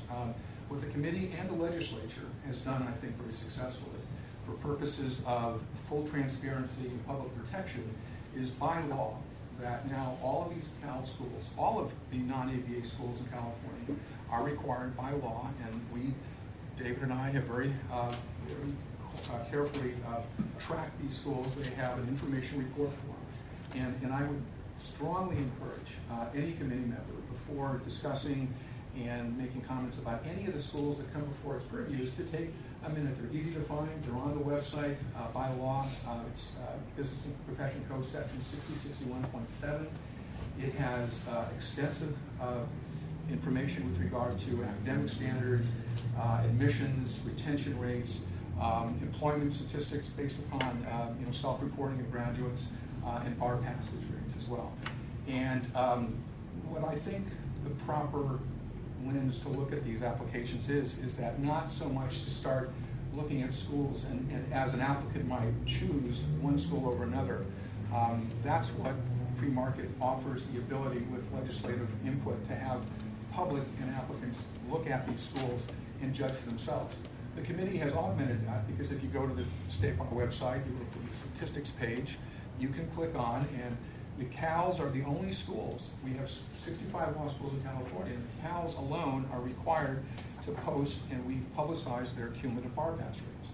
And I have directed more than a few applicants who call up about law schools. And of course, I can't recommend any of them, but I always point them to that information. And you can see what, it's a little out of date. The last reporting period ended in 2014, and hopefully it will be updated in 2015. So, the issue of, and another point to keep in mind is, and again, it's an easy mistake made between judging schools and bar passages is important and critical, but it's often a rookie's mistake to confuse first-time pass rates with cumulative rates. Cumulative rates, both from the ABA perspective and more importantly the committee's perspective, is the better benchmark as which to look at. And that's why that link on the State Bar website is so essential for transparency, consumer protection, so that applicants and students can make a knowing decision in choosing law school.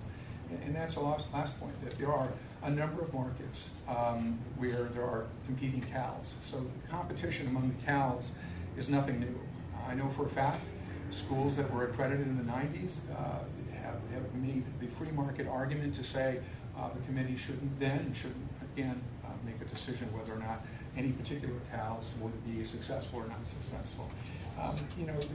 It isn't a question of who should succeed and fail. That's beyond the purview of the committee.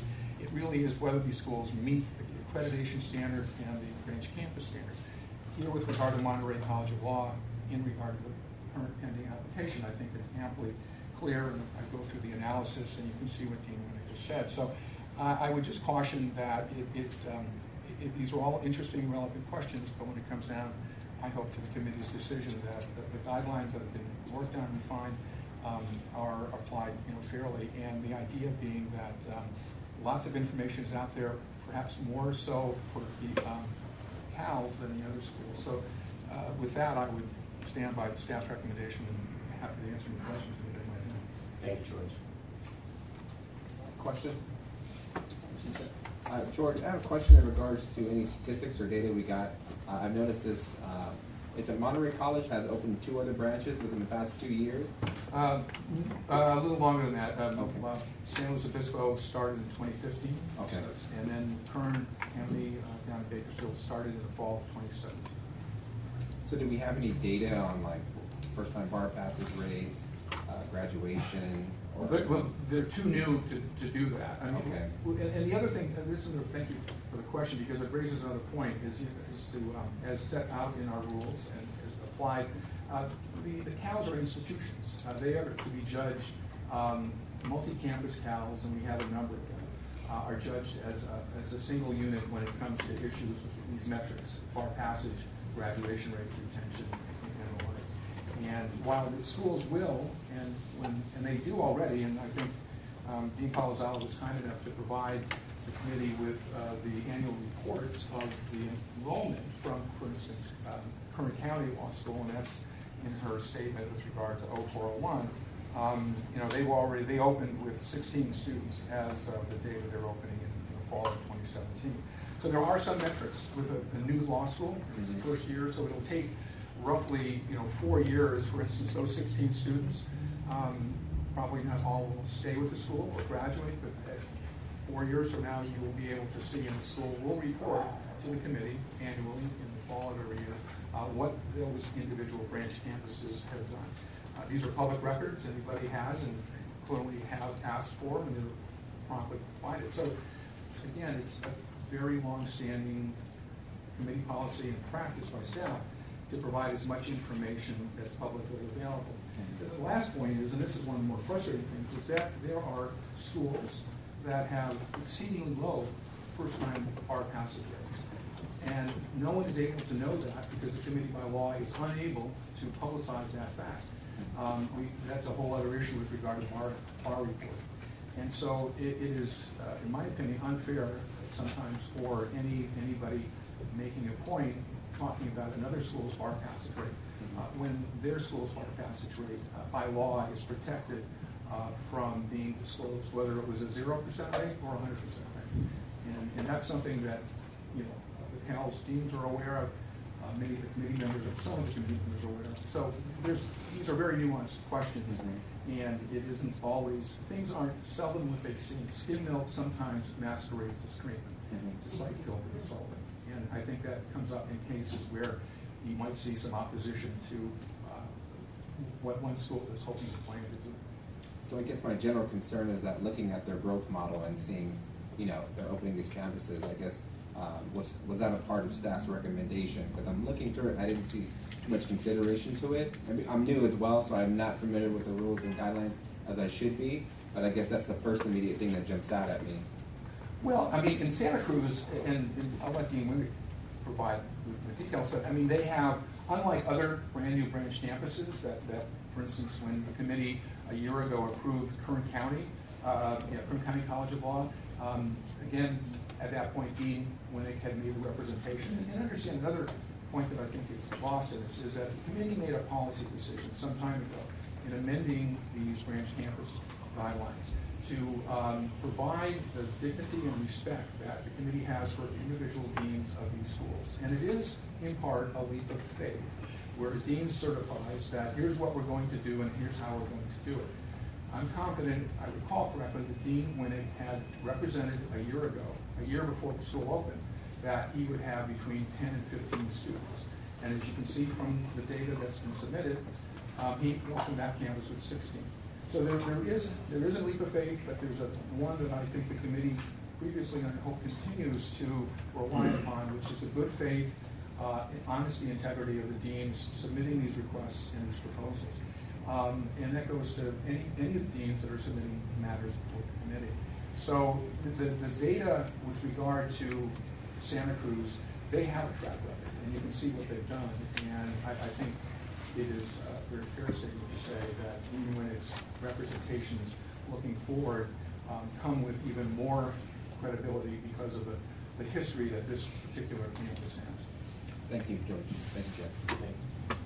Mr. Chair, I just want to take a good moment to comment on what was said. It sounds like, and because the law school dean has some kind of credibility that we should at least rubber stamp on every single request that comes across our table. I don't think that is the right policy, and if that is the policy, that shouldn't be the policy. And let me just emphasize one thing. I just heard that we're not allowed to receive information about employment rates, or at least bar pass rates. Is that right? Did I get that corrected? Okay, good. I just wanted to make sure I'm not hearing anything different, because I think we need bar passage rates, and I do think we need unemployment rates to understand the scope of the request being sought. Because without those information, we're unable to understand the model that is being adopted, let alone whether the school can sustain itself within the coming years. Also, I do want to address one thing. The committee can only evaluate what is in front of us. We're not capable of going online and finding information on our own. So if a school indicates that no, certain information is online and you go and find yourself, I respectfully disagree. I think we have done a tremendous amount of job as a committee member to look at everything. And it would just be a burden on us to be told to go and find the information on your own. That said, if a school believes that we are misinterpreting information online, that is the purview of the school to provide us with statistics, with supporting documentation to tell us what is the actual data that is being used to support their request. George. If I can, let me just, again, this is something that has been discussed and debated and will continue to be. When you get to bar passage data, let me just give you an example, a theoretical example. There is a law, and Destiny can provide explanation. The state bar is by law prohibited for providing bar passage data for schools that have less than 11 graduates taking any administration bar exam. And without specifically, I can tell you, because I have access to this data, and schools are handicapped. Schools that are in direct competition with another CALS campus, another CALS, cannot, the state bar cannot and does not publicize, for instance, their first-time bar passage rate, because collectively they are below. We have a rule by now where each campus reports their individual statistics. If you combine them, you'd have a situation where a particular CALS might have a bar passage rate higher than a third of the ABA schools. But by law, we can't tell them that. Now, they independently might be able to determine that number and publicize it, but we can't verify it. So that's an inherently unfair situation mandated by state law. So that when it comes to unemployment rates as well, understand how we have no one has the ability to find out what these graduates are doing. By law, the legislature mandated in 6061.7 a requirement that schools prepare and submit a survey of classes that had graduated 3 years ago. Those surveys, if you talk to any of the deans, are incomplete and somewhat unreliable because it comes from information self-reported from their graduates. They often can't be found. They many times often don't respond, so that that information has a reliability of maybe a response rate of 5 or 10%. So I'm not saying that's not a fair metric to use, but if you understand the limitations that the schools have and that the state bar by law is to provide some of this information, I hope would explain why always looking for an apples and apples orange comparison is difficult, because some of these CALs are by law limited in what information they get and what they can publicize. And I'm not suggesting that the committee do this. What I'm suggesting about these forms is, for purposes of public protection, they're available. Students, applicants, the public, the press, they find these forms and they know where they are, and that's by law. That's what the intention was. So if the idea is to protect the public, both the legislature and the committee, in my humble opinion, has gone a long way from what it was just a few years ago, and there's much more information. There should be more, and I would be the first to say that I think all schools' pass rates take the legislative enactment to change that law until schools can get the data limited by this 11 taker rule. So it's a nuanced, long-standing, complicated debate. Yeah, I had a couple questions and comments. So I think the first thing is we can safely say that this is somewhat different than what we're dealing with the proposed branch campus to JFK down to San Jose for a couple of reasons. First of all, this is, if I understand correctly, the proposal for actually the third branch campus for Monterey College of Law. So that's one thing that's different. The second thing is we've had since 2010, from the staff report, this has been a satellite campus of Monterey College of Law in existence since 2010, or when the approval was given, and there was of which apparently there are 8 students enrolled at Santa Cruz campus. And then there's a conclusion, which I really don't know, this was from the staff report, that this is a success. I don't know how this is judged as a success. I don't know how many people have started at Santa Cruz and have then finished and graduated from Monterey College of Law, because that's not in the staff report at all. And this goes back to my concern that I've had since I've been on this committee, of whether we are creating a situation where we are essentially almost like the equivalent of McDonald's with branch campuses, where you have one main and then you have branch campuses all over the place. So to some extent, I have less concerns about approval of this at this time, but I don't know whether the staff report satisfies me that we really have the information that we can say, okay, we're ready to do this in light of the fact that we already have, this is going to be our third branch campus for this law school, whether we're diluting the administration. So how do we know it's the history, and I think it's somewhat, the report itself generated by staff is somewhat conclusory.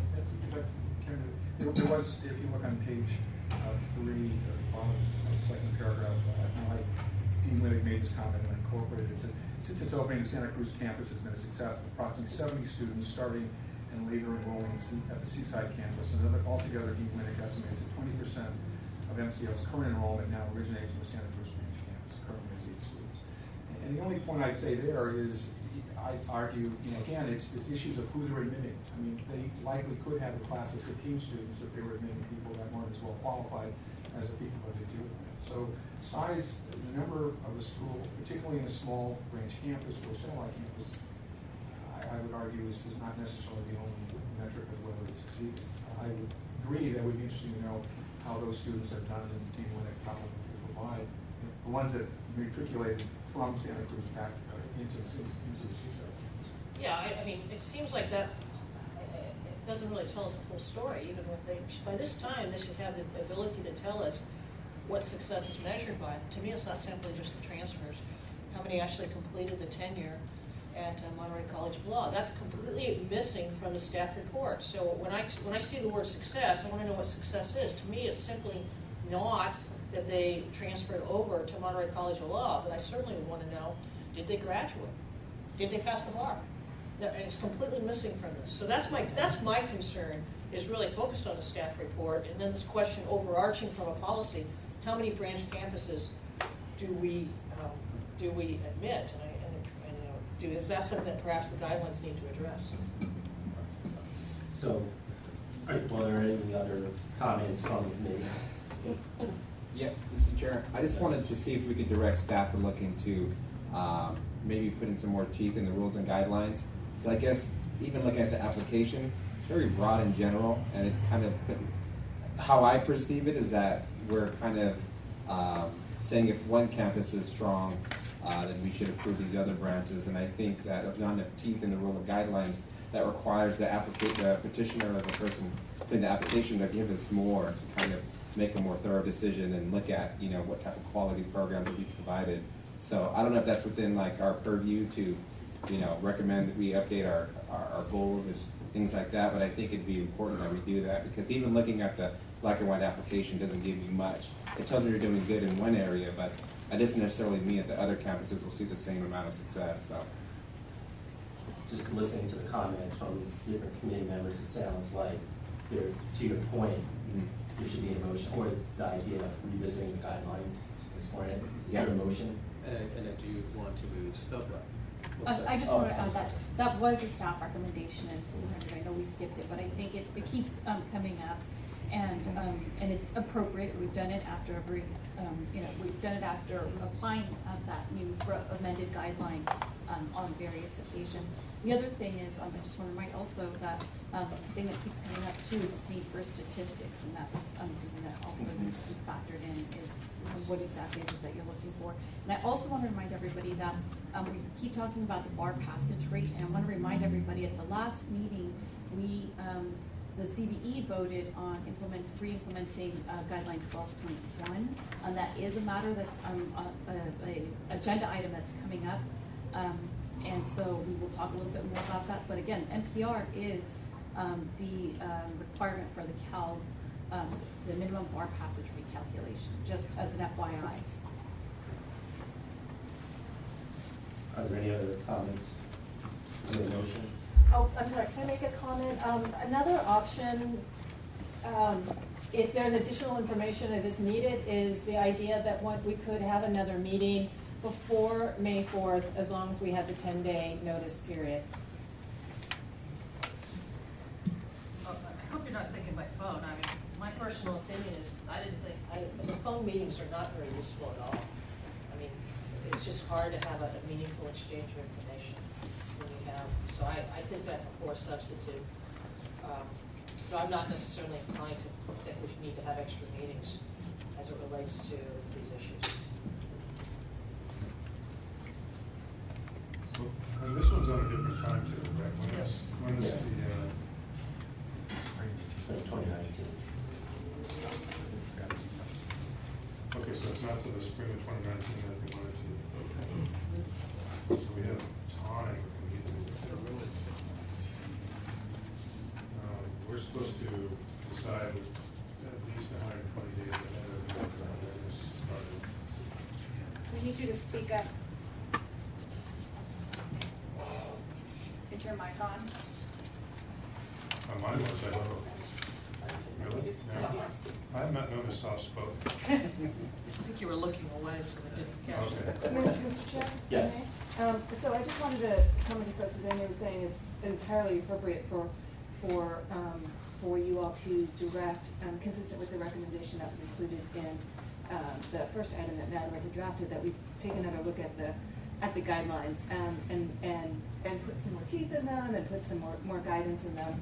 But the matters that we do have on the agenda today, we have to judge under the current guidelines. And so, I just wanted to be clear about that. We may have some concerns about what the guidelines say, but those right now are the guiding principles for whatever decisions that you all choose to make on these. So do we need to revisit item 400 and vote? Is that what you're saying? I think 400's been voted on. Okay. That is entirely up to you. Well, it will come back before the full committee when we get to that point. Exactly. So, I any motion share, on? well, I share Donna's concern that we are talking about different rules than those that currently exist. There is a fairness aspect for the colleges about being stuck in the middle of our revisiting our standards. Yes. Mr. Chair, but I think it'd be premature to make a decision without considering the consensus of the committee. I think that if we were to act on this today, we might make a decision that wouldn't reflect what the consensus is of the subcommittee. I just wanted to make sure that was Sure. noted. So can I get a motion?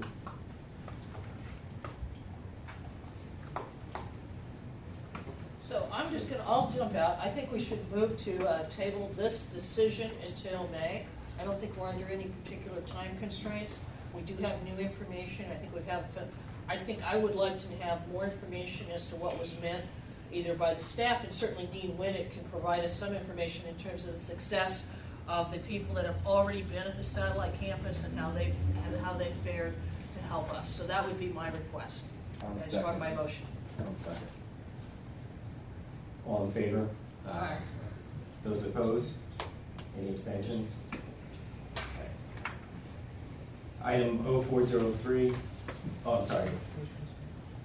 Monterey College of Law, major change request for approval of a hybrid JD degree program, item 0402. Are there any public comments?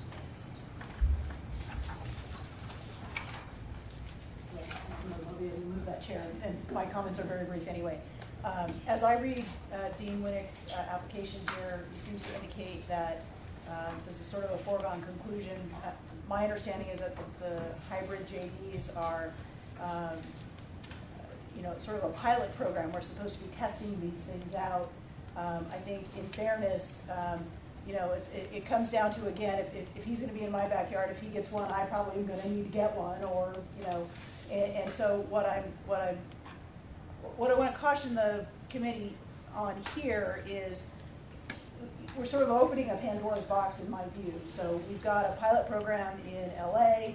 Now we'll have a pilot program up here. We haven't accredited the online programs apparently for a reason, and now we're getting, we're sort of jumping over that and giving the accredited schools online programs without any rules, without any guidelines, without any sort of parameters. And if we go down the road, now I'm going to come looking for mine, and probably everybody else is too, because it's just a matter of survival.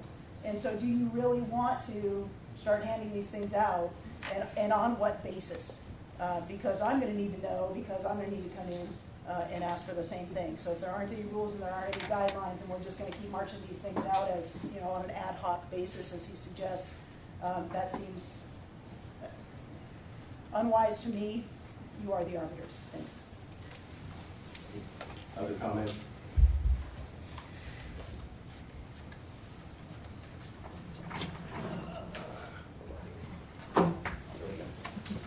Thank you for consideration of this matter. I do believe this is distinctly different. I guess, Karen, we will have to rely on you on this one. With all due respect to Dean Palazzolo, who's been the dean since 2015, the discussion of distance education started long before that in the RAC and before this body. This is not the first time this has been before this committee. It's been talked about at great length. You've had presentations by outsiders. We've had individual experts who come from other states.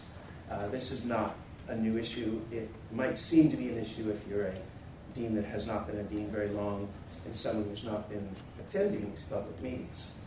I'm sure I'll leave Karen to talk about the history of this, because I know she was very, very engaged and active in this.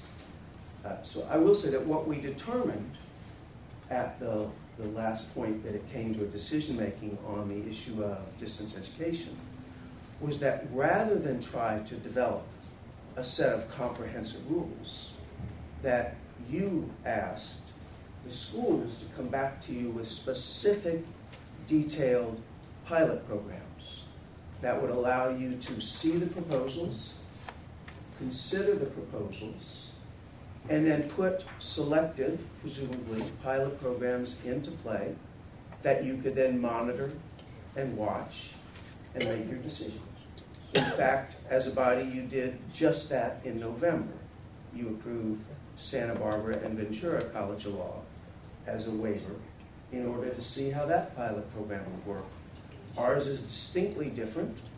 I would encourage you to allow us to bring that before you and put it into play.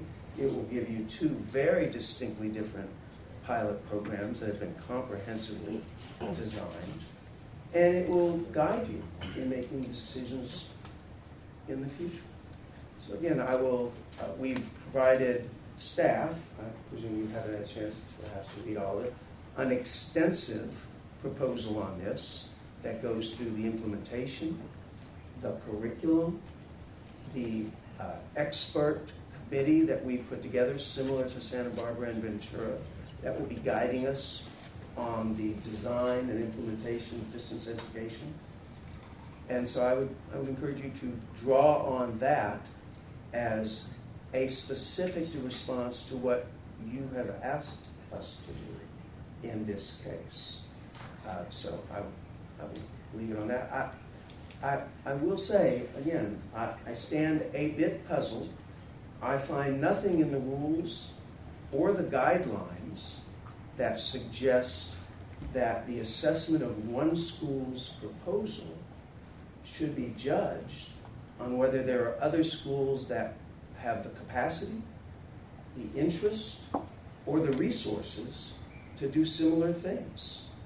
I mean, I'm sure that is distressing to some schools, but I'm a little puzzled in a regulatory schema of how the interest of another school to do something or nothing, as the case may be, is somehow used as the evaluative tool of a school that brings to you a comprehensive proposal in direct response and in the format that you've asked under the current rules and guidelines.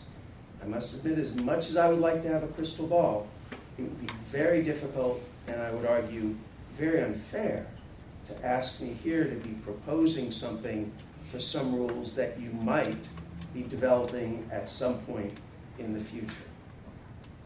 Thank you. comments? Thank you, Alice. I think if you take Dean Winnick on his word and review what's being proposed, it is an interesting example of CAL's looking at the possibility of incorporating distance learning into their curriculum in a way that best suits their needs. Regardless of what the committee might do with Santa Cruz, they have other campuses that are clearly geographically dispersed from all the way from Bakersfield, and they could now teach first-year classes in Santa Cruz. So, if you understand how distance education works, a school can and will devote, and this school in particular will devote resources, and they can hire and retain the best faculty to teach. So they can leverage the best parts of the curriculum and their faculty in a way that would work well. This works on another level because unlike the Santa Barbara Victoria College's proposal that had a very clear firewall between the two degree programs, the traditional fixed facility or this hybrid, Dean Winnick's proposal is suited to allow students to, online content will track the fixed facility residential program, so students can start, they will all start in a fixed facility, but then go into the third and fourth year. If they like it, they can stay with it and take more distance learning. If they don't, they can then transition back to residential fixed facility.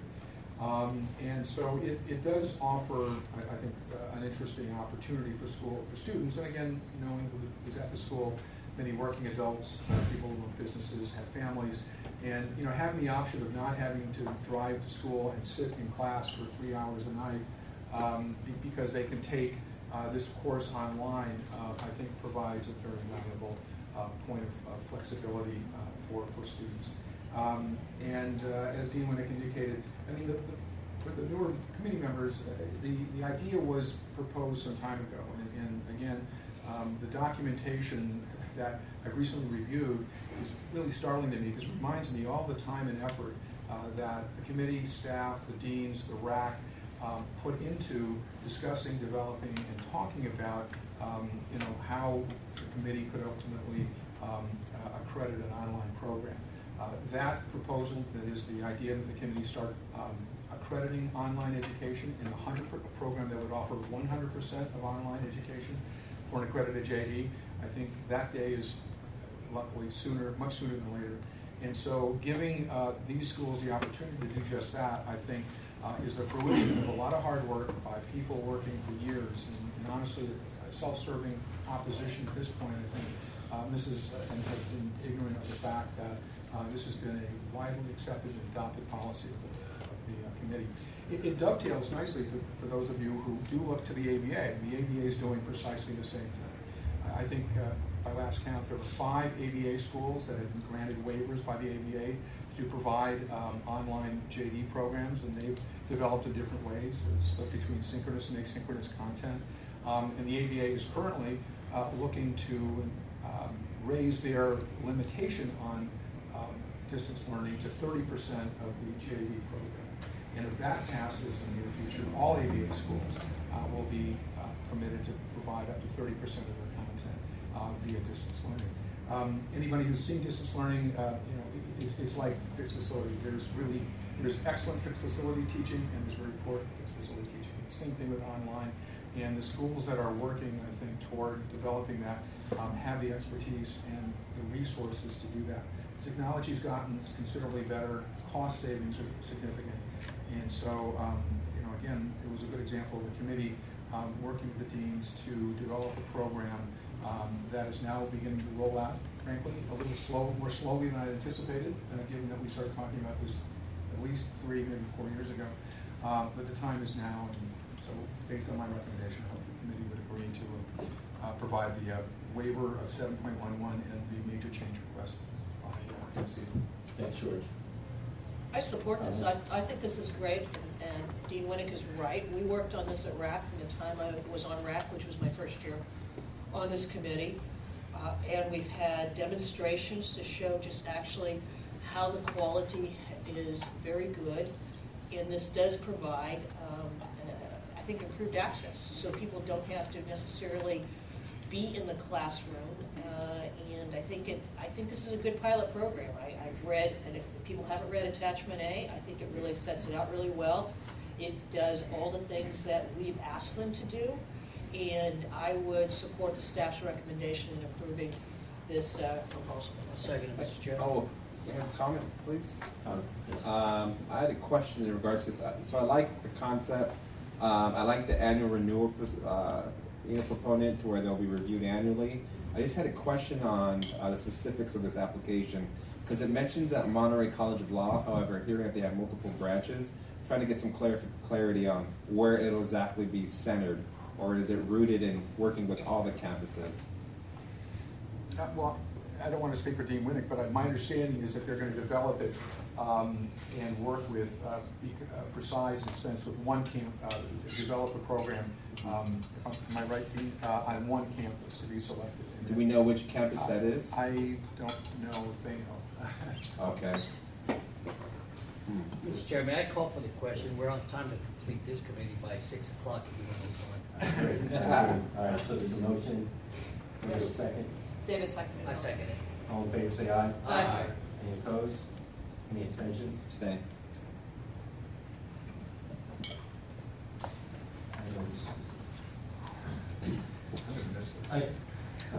Item 0403, implementation of community bar examiners guideline for the advanced bar exam passage rate calculation. Is there any public comment? Not this time. So I'm going to actually, Lisa. Okay, so this particular item, I'm going to take the first part of it, which is the definition of taker. I hope George will take the second part, which is the minimum calculation of the MPR. But so this definition of taker item or subject issue was first presented on our February 2nd and then continued on our February 20th meeting. Basically, the definition of a taker, which is, it impacts obviously how we grade the bar exam and how we present the statistics, as well as how the law schools will need to report their MPR in compliance with guideline 12.1. So the definition of taker has undergone some evolution over the years, including what used to be is, in order to be considered a taker of the bar exam and to be included in statistics, you would have to be there only for one session of the exam. So you basically could show up the first day of the exam and not complete the rest of the exam, but you were still to be considered a taker for the purposes of grading the bar exam as well as being included in the statistics. And most likely, if you miss any part of the exam, you're going to fail. So those were basically automatic failures. Subsequently, in around for the February 2017 and then subsequently for the July 2017 bar exams, that definition, the committee changed that definition of taker, and we looked at more like using the terminology of completer. So basically, what you needed to have in order to be included in statistics and to be considered to be a taker or completer of the bar exam, you will have had to sit through the entire and complete the entire exam, so all sessions of the exam. So that kind of is opposite of what the prior definition of taker was. But in addition, the committee decided that you could not have a 0 on any one of your written portion of your exam. So we grade on a 40 to 100 scale, and you have to meet a certain guideline or a certain definition in order to get a 40. And so anybody who doesn't meet that criteria will get a 0. So anybody who gets a 0 on any part of their written portion of their exam would not be considered to be a completer or a taker for purposes of statistics for both the February and the July 2017 California bar exam. So in February, the committee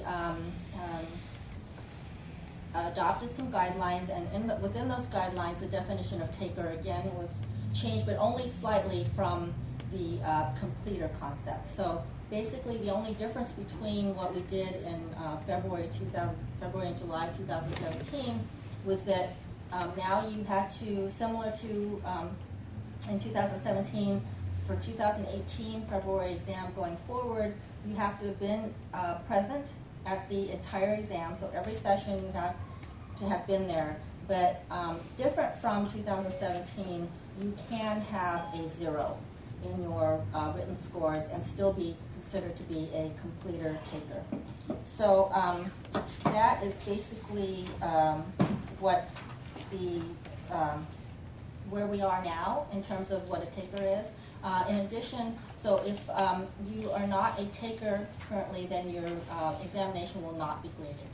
So, so that's the other thing. And in addition, you will be governed by the if you decide you're going to take the July bar exam, you fail the bar exam, in February you decide you want to take the July bar exam, you will need to, normally the immediate repeaters get a different deadline to file their applications to take the next bar exam. But if you are not considered a taker because you didn't sit through the entire February bar exam, then you don't get the benefit of that extended deadline as an immediate repeater. Thank you, Lisa. With regard to how this now affects the CALs for purposes of guidelines and the accreditation standard, I mean, the goal in adopting Rule 12.1, the minimum bar pass guideline, was to get the CALs to calculate and report as accurate an MPR, minimum pass rate statistic, as they can. As you can see from the way the guidelines work, that calculation is based upon the veracity and the accuracy of the data they get from the state bar. And for many years, the schools got their pass-fail lists, and that would identify under the current then definition of who was a failer, who took the bar exam, completed it, and failed. That everyone assumed that was, and they did correctly. That's what data they used. Well, as you can hear from Lisa, that definition has changed over time. Coincidentally, we had a situation, as I pointed out earlier, for 2 years we couldn't, the state bar by law couldn't provide bar pass data to any of the schools in fear of identifying, or by law not being able to identify any takers by name.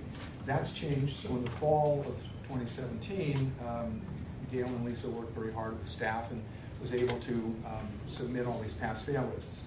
Coincidentally, there was a change in this definition. So what the recommendation from staff is, I mean, again, for purposes for newer committee members, is it's a fraction. The denominator of the fraction is within this 5-year period of time, a qualified taker is defined, now defined and is referred to in the guideline, is anyone who has both graduated and taken the bar exam at least once within that 5-year period of time, with one exception. They are given the option of taking one more bar exam, the very first February exam. But in essence, it's that 5-year period that's very, very important. The CALs, I believe and hope, will be required to, I know they will be required to both calculate and report their current MPR statistic on July 1st of this year. And if you go to the website, and I was just touting it, it is out of date. The reporting period on the website today ended in July of 2014. The new reporting period will capture this metric up through the end of July of 2017. And by calculation, it will be posted sometime, I hope, in July or August, and be, by design, roughly a year behind. But it's the best statistic, and again, a very comprehensive apples-to-apples statistic between the CALs. The problem, of course, became obvious is going forward, for instance, the bar exam that is being graded currently will apply this new definition of who has completed the exam and who should be counted and graded and counted as, and reported as a fail. That is at odds with these prior pass-fail lists that were submitted going back, and the first bar exam administration to count will be in this reporting period, February 2013. So Christina and her staff took quite a bit of time and quite a bit of effort, because this is not computerized, and literally went back and were able to identify who among the people reported as a fail to a CALS on their pass-fail list would today, in 2018, not have shown up on that pass-fail list. And so by definition, they should be taken out of the denominator, and then this will have, with some schools, the preliminary, I think, work we did is there may not be a lot of change in their NPR. Some schools had only one person in, say, a 5-year period of time. Other schools had multiple. But to be fair and accurate, and again, for public protection, we want the schools to provide as accurate a number as possible. The recommendation is that each CALS, for every CALS that we've identified, one of these individuals who was initially listed as a fail, we will and can now identify them by name. They'll be removed from the list.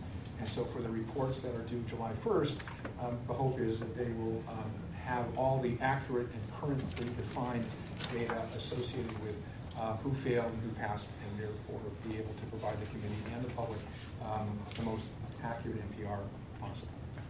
And I just want to add that also there's the possibility that for the 2017 exams, that it's possible that some of those applicants who had zeros in their scores, who were not considered to be completers under the current definition, would be considered to be a taker, therefore would appear on the list as a fail. I want to thank staff for putting this together. I know you've talked about it at times ad nauseum on what is a taker and what isn't, but again, I want to thank them. And at this time, I would move to adopt the proposed motion. I'll second that. Well, sorry, is there any discussion from the other committee members first? No. Good. All those in favor? Say Aye. Aye. Those opposed? Any extensions? It's passed. Item 0404, Concord Law School, a major change request, version for a for-profit or non-profit entity in change of name. Is there any comment from the public? Okay, so, the staff is teaching it, and well, I'll let you. Well, I'll be brief. This is just a reaffirmation. The committee granted Concord Law School, which is part of Kaplan University, wholly online law school and university, permission to be acquired by Purdue University, which is quite unique and unusual. A major nationally recognized university is now going to own and operate one of the unaccredited schools operating here in California. But that's what's happening. They now know that transition is going to take place, I think, as early as next week. The law school will change its name to identify that it's now part of, what's the name going to be? Kaplan, Purdue University. Purdue University.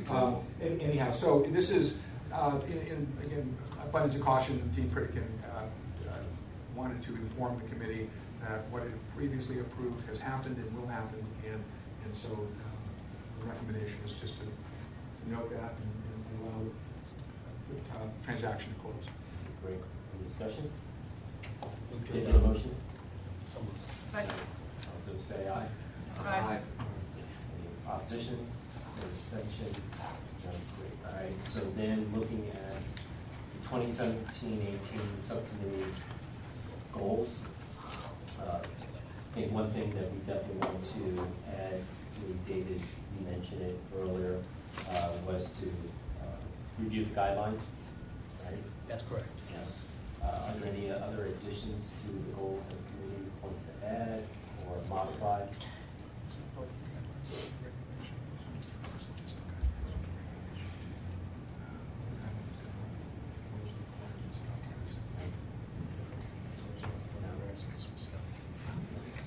Any other comments? No? Nope.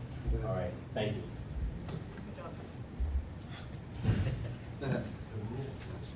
Good job.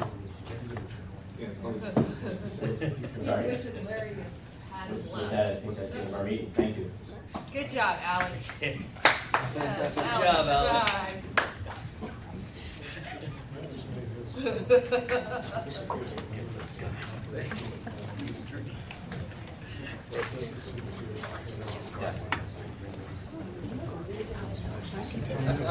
Drive.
if we can have Kim call roll.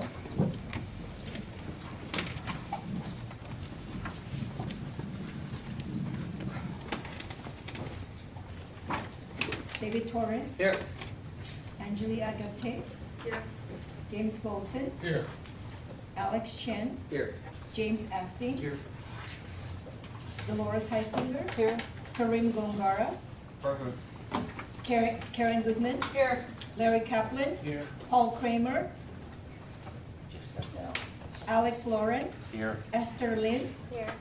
Patricia Villalobos. Thank you. And we also are inviting public comment at this time, and again, we need to limit it to 3 minutes because of the time constraints. But if anybody has a public comment, and seeing none, we'll keep moving. So the first item is 0101, 0100, which is to welcome our new member, Kareem. If you can perhaps introduce yourself and tell us a little about where you're from, what you do. All right. Hello, everyone. My name is Kareem Gongora. I'm actually from the city of Fontana.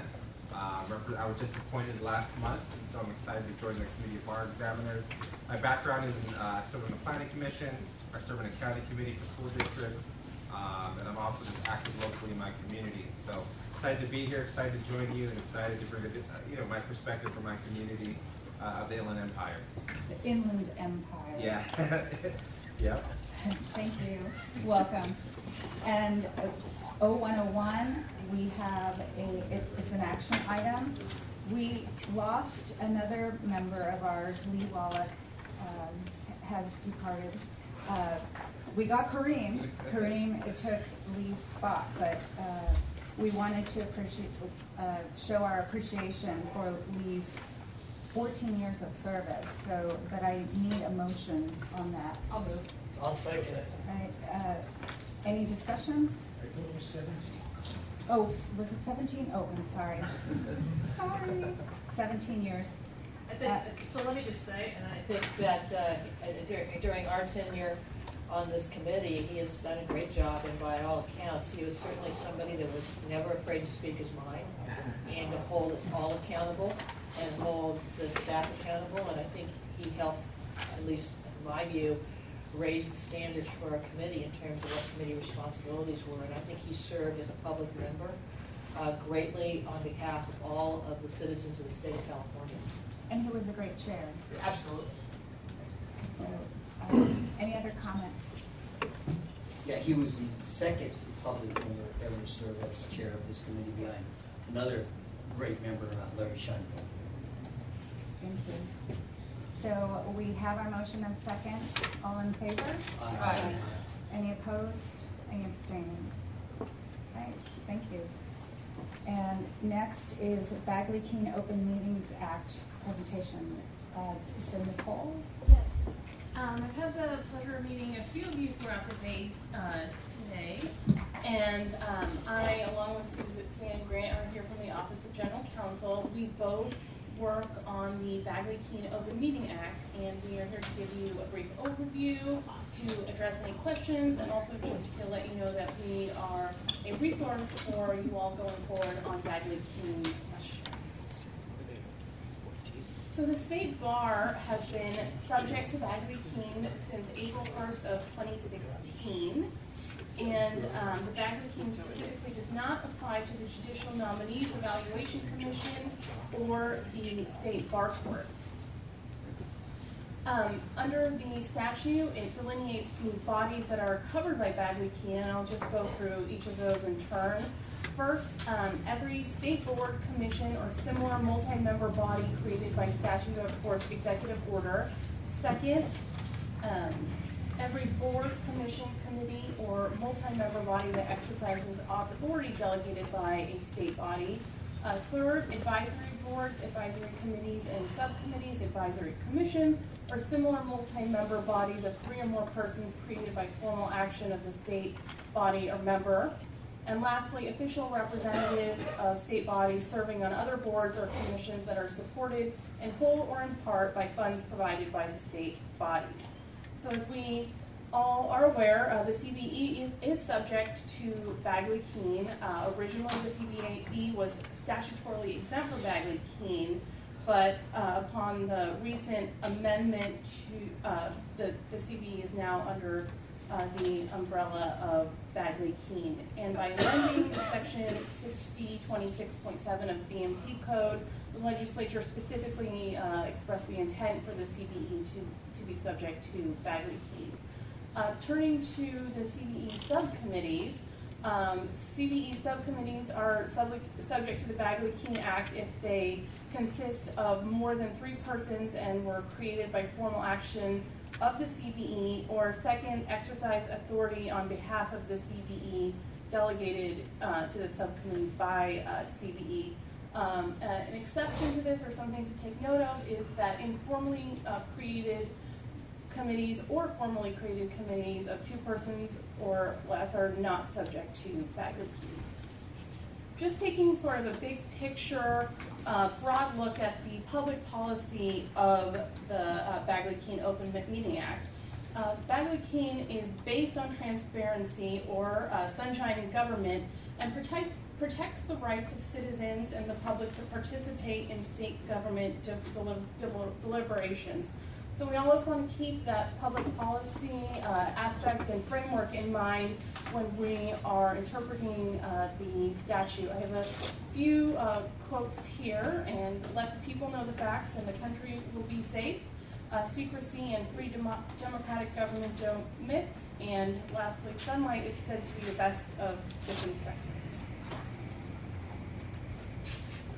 So, the definition of a meeting, it's specifically defined in the statute, and it is any congregation of a majority of the members of a body at the same time and place to hear, discuss, or deliberate upon any item within the jurisdiction of the body. And one of the key takeaways here is not every gathering is a meeting, and there has to be a majority present for it to be considered a meeting. So meetings have specific notice requirements. They can be technical, but they are important to comply with. The first is the general rule that there needs to be 10 days notice to people who request notice, and this notice also has to be posted on the State Bar's website.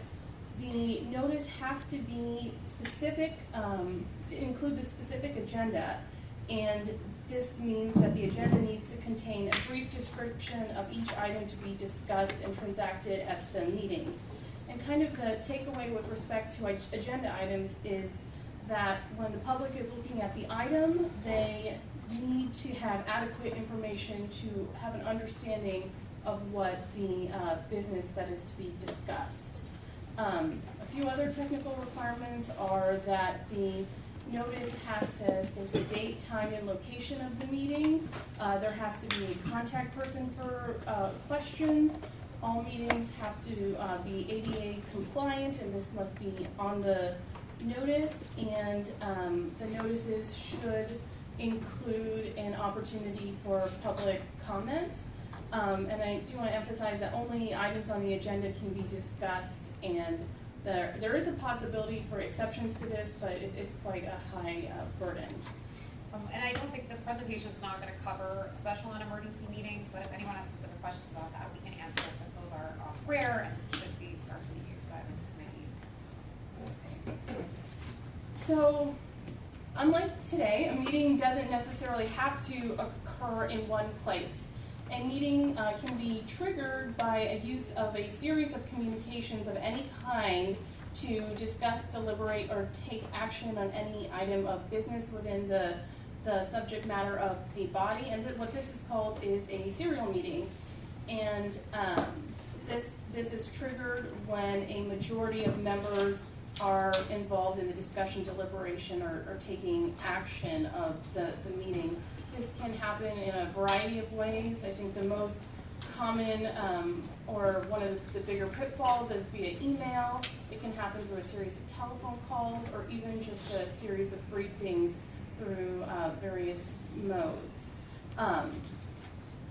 More specifically, there are 2 types of forms of serial meetings that tend to occur. The first is a daisy chain, and a daisy chain is when person A communicates to B, to C, and D, and so forth until a majority of members have been involved.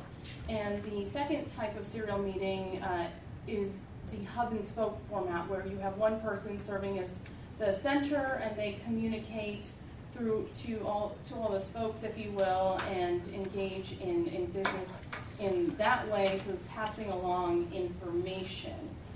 With email, this can be a particularly risky and potential way to trigger a serial meeting. Some tips we have for that is avoid a reply all when there's a majority or all of the members in the subject line. To avoid that, maybe consider sending emails if you're communicating by email with members in the BCC line. That way we don't have the potential of a reply all. Or an even more conservative approach is to not include a quorum in a meeting, but I understand that is not always a possibility. There is an important exception. The prohibition on serial meetings does not mean that staff can't engage in separate conversations with a majority of board members to answer questions.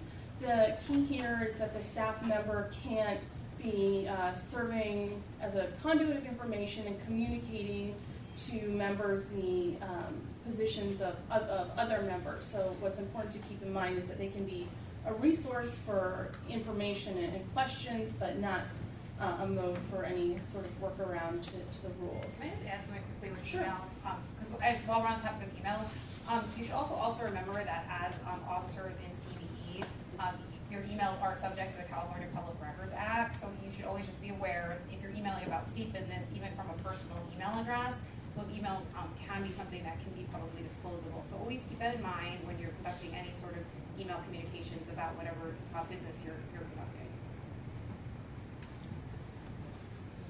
So there are exceptions to the definition of a meeting. I won't go through all of them, but some of the exceptions are a purely social or ceremonial occasion, as long as business isn't discussed, the attendance of a majority of members of the body at a conference, and then also, as it appears that all of you are aware, a majority of members of a body can attend an open notice meeting of a standing committee as long as they don't actively participate in the meeting. So turning to teleconference meetings, under Bagley-Keene, telephonic or video conference meetings are permitted so long as the meeting complies with the Bagley-Keene meeting requirements and some additional requirements.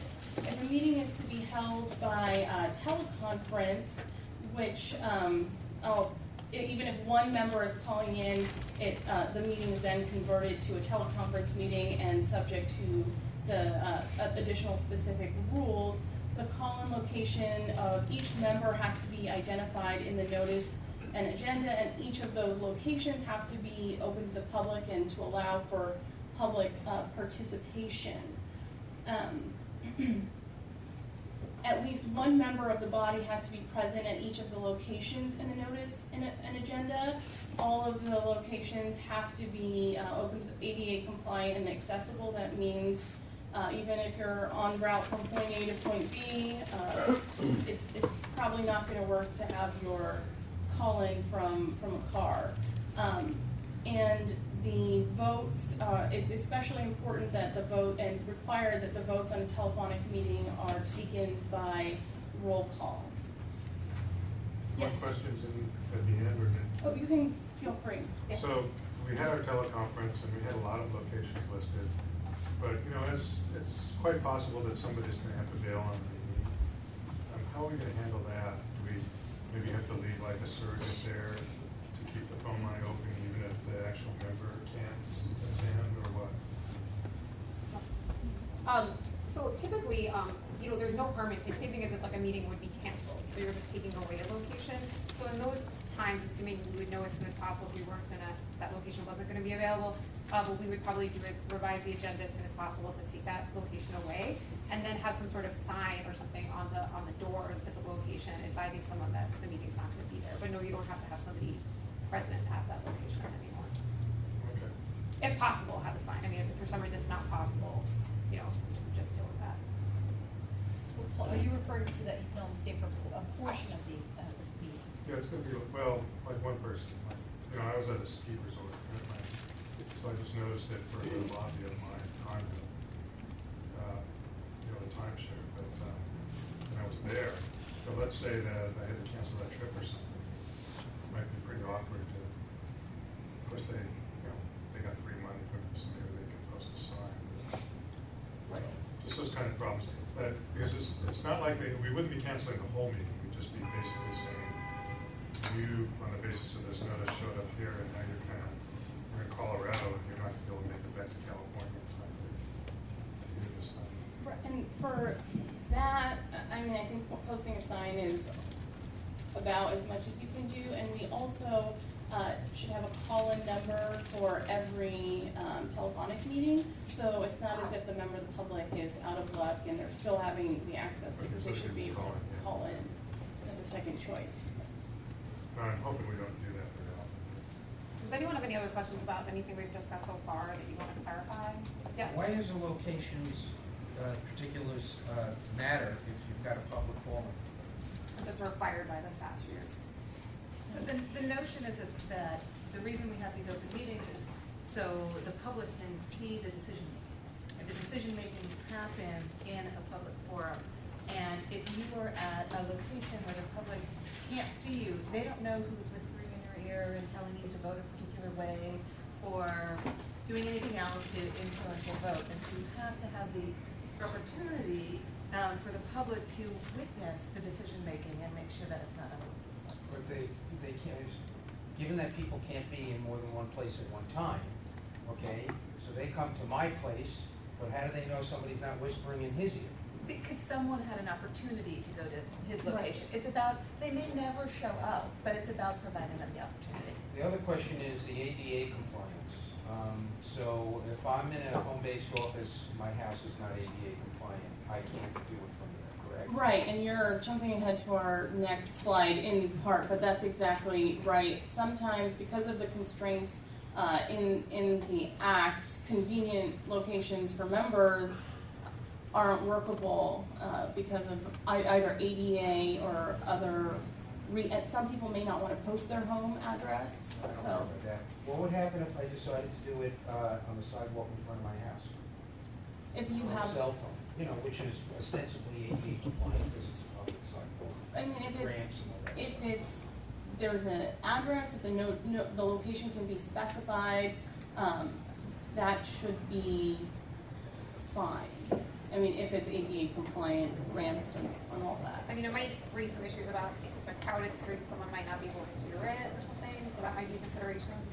Right, practical considerations, you'll probably need to have the meeting on speakerphone if members are there, and the noise level could impact the progress of the meeting. If nobody shows up, do you have to use it on a speakerphone, or can you have it on the? We had that very question at a recent training we did, and our response to that is if there's nobody there, there's no reason why you need to sit there for an hour or however long it is with speakerphone. It's just, you just have to be mindful of the fact that if there is someone that comes, then you just turn back to speakerphone. So I covered this in part through the questions, but members are not able to attend meetings via teleconference from convenient locations like homes and offices unless they're willing to post the locations in the notice and agenda at least 10 days in advance of the teleconference meeting. So I just want to stress that because that comes up a lot with probably the number one thing in terms of committee members and how they might be involved in agendas is if you know you can't attend in person, you want to call in, but you don't tell the staff posting the agenda what location you're going to be at and the time they need to post the meeting, you cannot add your location a few days later just because you have to do it 10 days in advance. So then you either have to go to the meeting at one of the other locations or you cannot very important that you provide the location of your dial-in 10 days in advance, because it happens quite frequently. Can you dial in to listen only if you do that? Yes. You could dial in as if you were a member of the public, but you just, You can't participate. Right, that's what we've seen. It can be kind of a slippery slope with calling in, and then all of a sudden there isn't a quorum, but we've got one member on the line. So to the extent possible, it's best to try and comply. But as a last resort, that is permissible. So you don't couldn't contribute. you couldn't like vote or talk. We advise not to. Oh, that's another thing, not to make a public comment. As a member of the public, don't do that. But if you can't vote or talk, do you count towards a quorum? No, you do not. So that ends up being a So practical then that doesn't solve problem. the quorum problem. Right. But you could listen. Like if you missed it, there's nothing I can stop you from hearing what went on at the Right. meeting. Okay, so moving on to public comment, and I know there's been quite a bit of discussion with respect to public comment. There does have to be an opportunity for members of the public to directly address the body on each open session item before or during the consideration of the item. So as has been complied with, we can't have a public comment just at the tail end after a vote. The public does need the opportunity to be heard before or during the consideration of the item. Public comment isn't required if the public comment was allowed during the committee's consideration of substantially the same item. And lastly, the state body can adopt reasonable regulations to govern public comment, including limiting the time for particular issues and individual speakers. I do want to point out that reasonable regulations is not a firm standard. There aren't bright line rules out there or much case law with respect to what reasonable regulations are. A body can choose to sort of adopt reasonable regulations on a case-by-case basis, depending on sort of the topic and the length of a particular meeting, or in instances where public comment is more frequent, adopt reasonable restrictions with respect to time for everyone. And it's important to kind of keep in mind that these should be applied fairly and consistently to members. Any questions on public comment? Yes. I do want to say that, this came up in our previous discussion about public comment that we get in written form prior to a meeting. What we did in this last round, January, in this is, that we exercised, what we've done in the past, and that is, we've held the comments until the public comment period, and then brought it here. But I think when we spoke with Suzanne earlier today, it sounds like the chair can decide to go in a different direction. And it sounds like we might want to implement something where the agenda goes up 10 days in advance. We can, if we get comments within the first 5 days, and we want to create a cutoff before the meeting, then we will disseminate those either by posting them on the website, because I think if we were to disseminate it just to the CBE, it doesn't really get to everybody else. Like, for example, I think Karen raised the issue earlier that Dean Barbieri didn't get a copy of these, and he is, it's his school that's being discussed in that public document. So perhaps what we'll do is post it before that meeting, but I think it's just, I think, a consideration given, by this discussion. Right, and so again, the statute is silent with respect to documents pertaining to public comments. So again, we just have the reasonable regulations to go off of, but I would encourage you, and it sounds like the committee is being very thoughtful in just applying sort of an equitable decision so that every member of the public has equal access to the process. Yeah, and I just like to stress that, that should be a decision by the chair or by the committee, because it's, as long as it meets what we're here for, is to make sure it complies with the regulations by the statute. So, and that's, a pretty wide standard, as long as it's reasonable, as that term is defined in the case law, which is, as Nicole stated, is broad, and there's no real definition of what is reasonable. So I think, if that wants to be the policy, you can, that would be your decision, not ours. I actually was thinking no later than 5 days before a meeting, that we would have have to have any submitted written comments, and then they could be put up after, you know, if they have to be redacted or whatever, to take out any personal information or anything libelous. But is there any comment from the committee? Does that would include So that's written.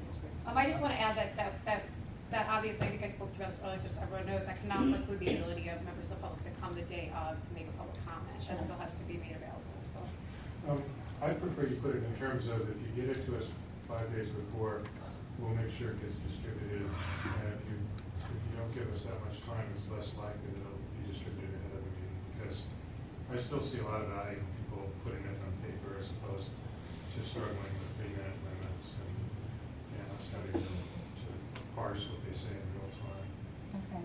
It's the only thing is we want to minimize the number of times we have to table a discussion just because we get a pile of paper and it needs to be, you know, considered before we can make a decision. We can't have that happening.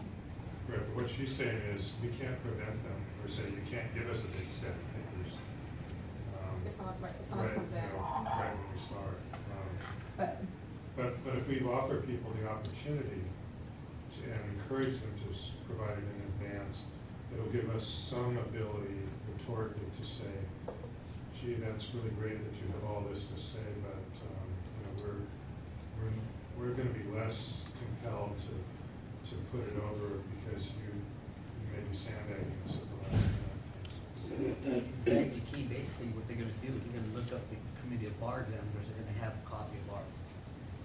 So in other words, when they look it up on the internet, we're gonna have in there, if you wish to make a public comment, and if you expect to provide documents to the board, please have these documents prepared by someone who's working on it. Right, I mean, but it would have to be worded in such a way that they know they're not prohibited from bringing that. It can't be like you are, after, if you don't submit it before those 5 days. It would more be something we encourage you to do it, and that we cannot guarantee we will look at it before the day of the meeting if it's not submitted 5 days. That's what you're saying. Does that make sense? Encouraging them. Right, that's exactly, and you can even say if you submit it, you know, 3 days in advance, you might not look at it until the day of the meeting, but if you submit it 5 days in advance, then we will look at it, or however you want to do it.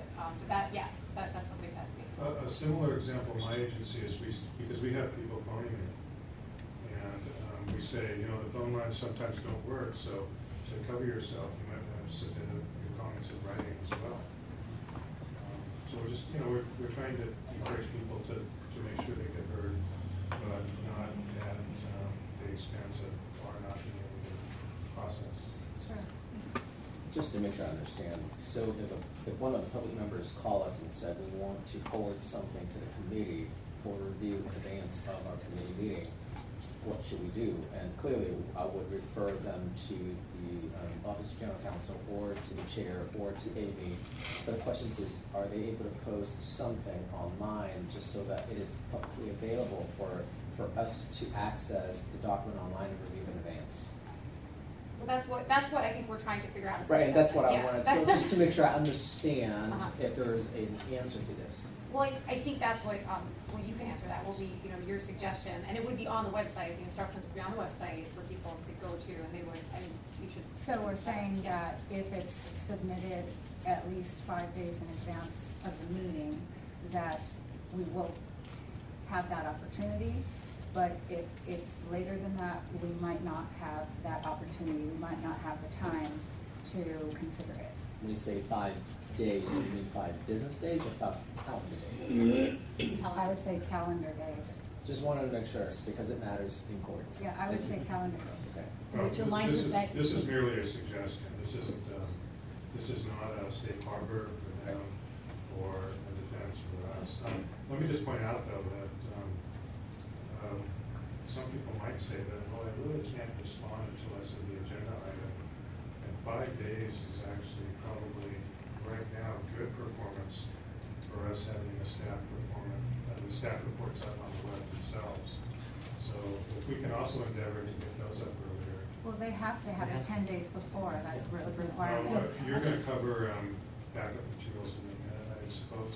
Well, The items are not subject to the 10-day requirement. I know with our Board of Trustees, we have a working policy where we try and really do succeed in getting everything posted within 7 days or 5. I meant like a full week, so that the board has ample time to consider it and the public has access to it. And we've instructed all of the committee staff that should be the goal for all of the committees as well, that all of the materials get posted 5 days in advance.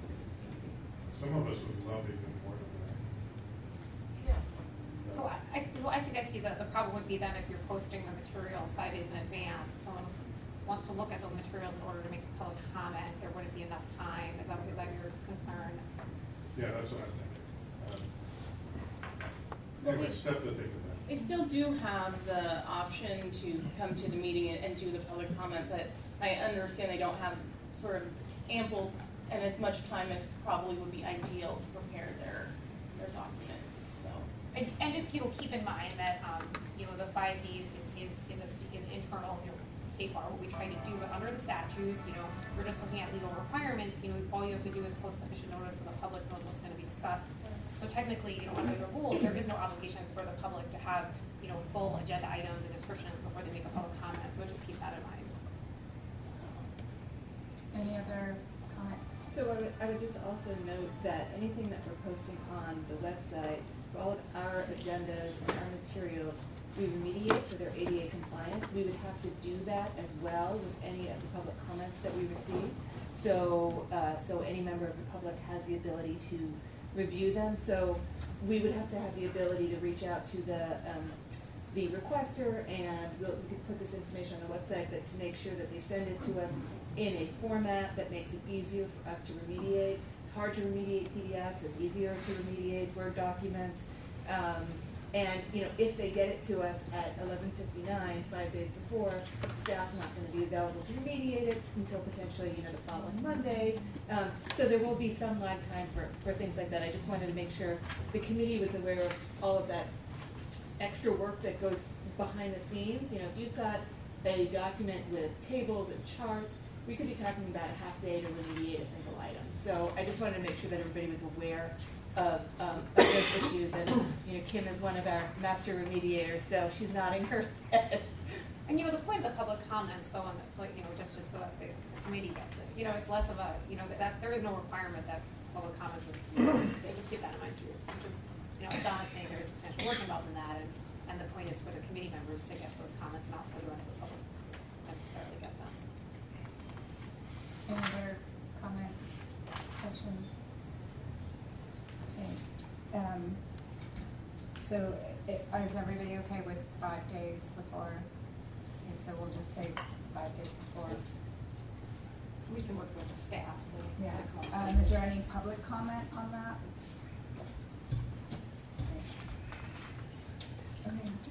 Okay. Are you still? Yeah, we have a few more slides. Yeah, So, social media is a new, or perhaps not so new, way that inadvertent Bagley Keene violations can occur. For example, social media comments on Facebook or other platforms and likes could evolve to include a majority of the legislative body outside a properly noticed meeting. For example, a Facebook member could post on their Facebook page or Twitter some comments about a meeting, and then other members engage in comments, and then all of a sudden you have a serial meeting. So for those who may be avid social media users, that's something to keep in mind and be a bit wary of. And I'm going to turn it over to Suzanne to conclude the presentation with the closed session slides. I just wanted to add something quickly I forgot in relation to the comments. I'm sorry to go back to that. But also, this is important just in general for Bagley Keene. It is a requirement that if documents are distributed to members of a state body, either before or during the meeting, they must be made publicly available. So that's another thing we should take into account about posting on the website. So typically, that's why we post agenda items, is because they're documents being distributed to the state body. However, there's an exception if they're subject to certain CPRA, things like that, such as if we send an attorney-client memo. Obviously, that's not something that's publicly available. But so keep that in mind, that that's another reason to post it, is because these are comments that must be made publicly available under the statute. So just wanted to add that. So I'm going to talk about closed session, which obviously are meetings that are not open to the public. The grounds for closed session are specifically enumerated in either the Bagley-Keene Open Meetings Act or under state law. There's a section of the Bagley-Keene that states if a state body has its own law that applies to it, that says they can meet a closed session, they can apply that. However, closed session must be held during a regular or special meeting. They may not be scheduled independently of a notice meeting. So what that means is that the same way you agenda an open meeting, you have to have an agenda that says what you're going to be talking about in closed session. Clearly, you can't have as much detail because there's a reason it's a closed session, but there are certain requirements must be met, and for instance, it's litigation, you have to put the name of litigation, and you always must put the statutory basis for why you're in closed session. So that's the next part. That's the next part of the slide. So that must be specifically indicated. And I think this has happened since last meeting, that when you do meet in closed session, you have to have a first and open meeting stating that, you know, that there is a meeting, and then you go into closed session. So these are the different closed session grounds under the Bagley-Keene Open Meetings Act. This is not all of them.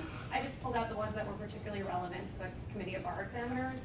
And if you want a full list, I'd be happy to provide that. But, you know, these are things like appointments, employment evaluation of a public employee, to prepare, administer, grade an exam, which is clearly related to the bar exam, unwarranted invasion of privacy, things regarding salary or salary discussions, which is more applicable to the board than CBE, to consider matters posing a threat of terrorist or criminal activity, or to receive advice of counsel regarding pending litigation.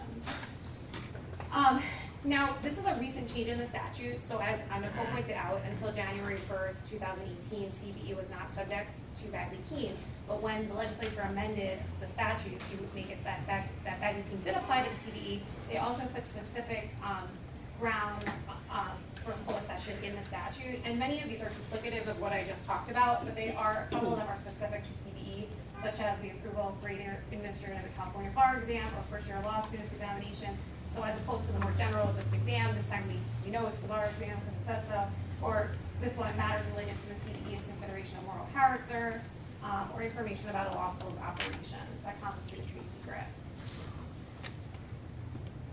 So important, when they revised the statutes in January, they did change some of the other grounds that the state bar used to be able to use as the grounds for a closed session.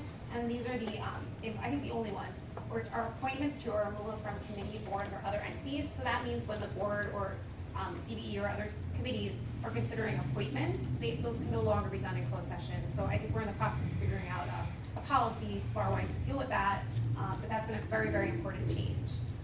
And then the appointment or dismissal of a consultant or officer. So it would have to be someone unpaid though, because appointment or dismissal of employees are part of closed session. So it'd be, I guess, unpaid consultant.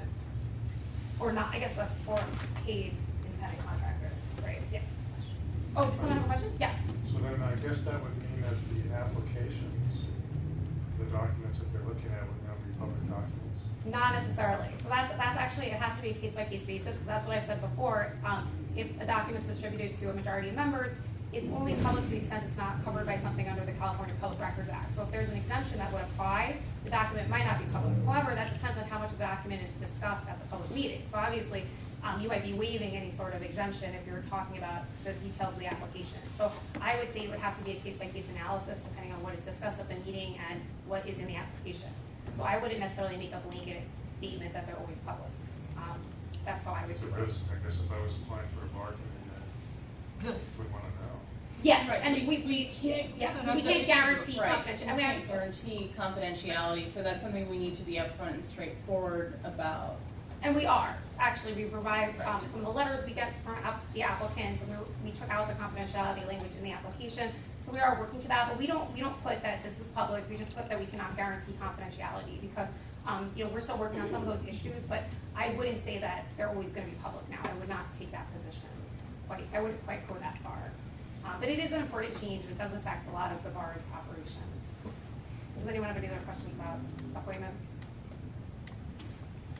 So this is quickly about remedies and enforcement, and this is one of the reasons besides Nicole's slide about the importance of transparency, which I always want to emphasize that's why this applies to the bar, is that we're, considered a government entity, and how we make our decisions is presumably public, I should say, unless an exemption applies. It's the same thing for the Public Records Act. The onus is always on us. Everything is, courts look at it as transparency is very important.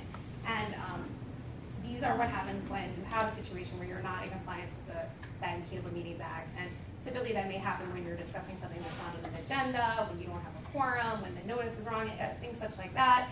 And what happens is you can be sued, and you can go in civil court, and we can expose ourselves to having to pay someone's attorney's fees. It will be a very important interest in the court of public opinion.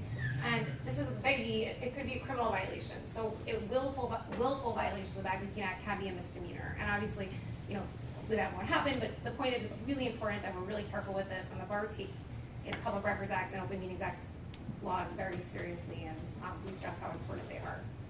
As a practical matter, if there is a Bag and Key violation, one of the sort of first level things that'll happen is the decision would get overturned, and that can just create a lot of hassle and inefficiency. Just undo it and then have to redo everything at the next notice meeting. And the penalties apply to just the violator or the entire community as a whole? Well, it depends on what it is. So if it's a decision that has to be, reversed, obviously it applies to the whole committee. I believe willful violations can be done on a personal basis because they're criminal actions for an individual. Right, and that is very unlikely to occur. So that's yeah, there would have to be like a document that shows I intended to. It would have to be pretty obvious. Though once again, I do advise everyone, as I stated before, that emails are public, even if they're sent from personal devices. So always keep that in mind, that you're in your role in the CDE, you're a public officer of the bar, and always keep that in mind in all the work you do. Any questions? Yeah. Yeah. What about text messaging?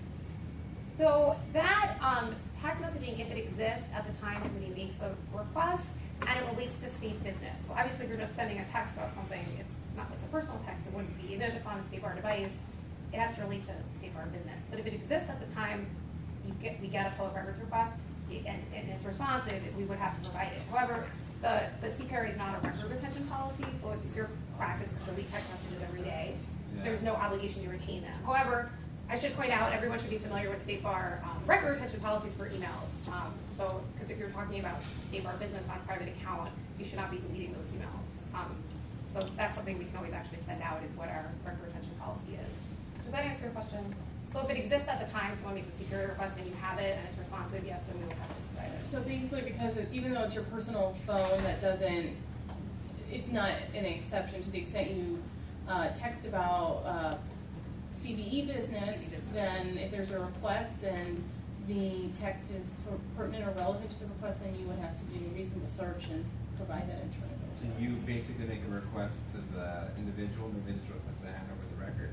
That's the process. They're big to do a reasonable search. Maybe another option that's come out through the case law is provide an affidavit that doesn't exist. But we certainly wouldn't at first resort seize the phone and start looking, we would ask. And I mean that also is rare. That's something we get a request that would require us to ask you about your text messages. I can't say it won't happen, but I've seen it occur in the Brown Act violations to where it's handed over. That's why I asked. Right. So we don't do that though. So I think in the context it could come up is if members are clearly texting at the meetings and a member of the public sees that and they would say all communications between members during a meeting or something like that. Oh, your browsing history during meetings are also public. So if because that was in the news, so it's like you're on Facebook during a meeting, somebody could get that browsing history. So just be careful about that. Okay. Thank you. And in case you want a copy of the PowerPoint presentation, is it possible if you provide a copy and then just email Amy? Yes, definitely. And they'll send it to the. Thank you. Thank you guys. Thank you. Text it up. Yeah. With your own comments.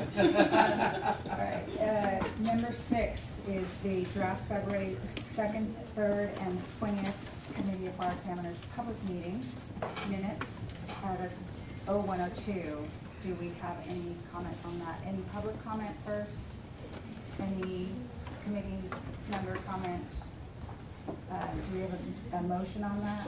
Second. All in favor? Aye. Any opposed? Any abstentions? Okay, so that passes.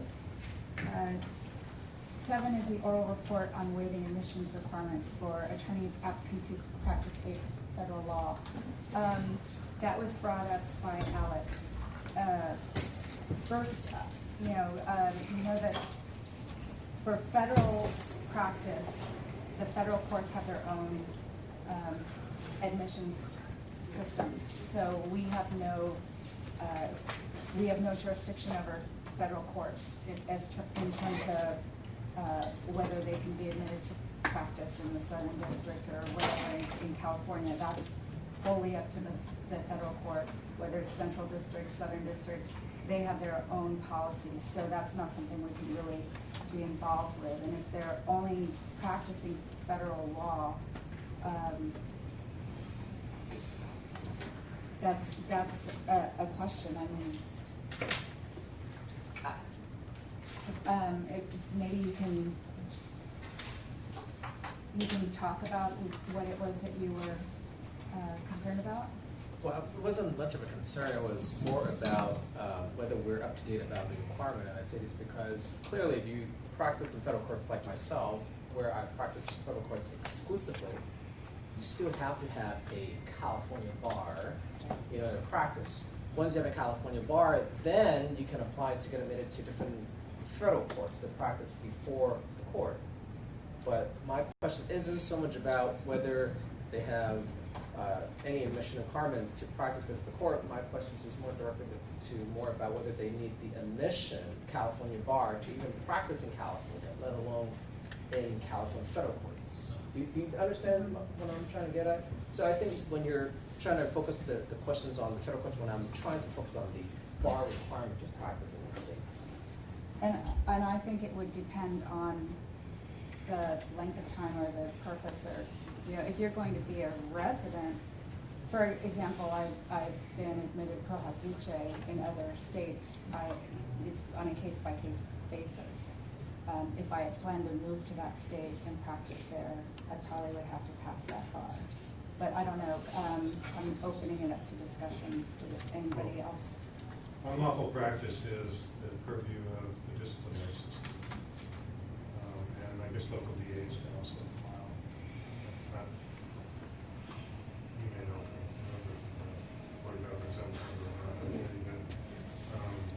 They don't do it too often, that's for sure. Yeah. So it's not anything we can affect. If you're just curious, Alex, I would imagine we need to put you in touch with somebody in the discipline who could answer your question.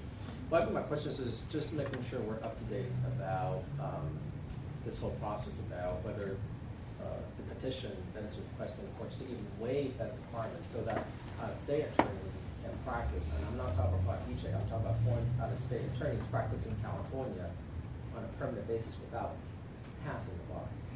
And I think that's what the petition was targeting. And maybe I'm mistaken. This is why I think I wanted to make sure I bring it to the committee's attention to make sure we're aware of this issue, because like you said, the unauthorized practice of law is a serious violation of our rule. And if the court says, yes, you can practice in California without having passed the bar, then we ought to know it, because that will clearly affect everything that we do. Yeah. Well, we have a unit that's dedicated to special admissions, and we have other positions like MJPs. This is registered in-house counsel, registered legal services attorneys who can come and practice under certain circumstances and conditions without passing the bar for a limited term, and like I mentioned, under certain conditions. So we have not heard in terms of the federal attorneys how that will impact our special admissions rules, but we do have a group that's dedicated to looking at that, and with an eye for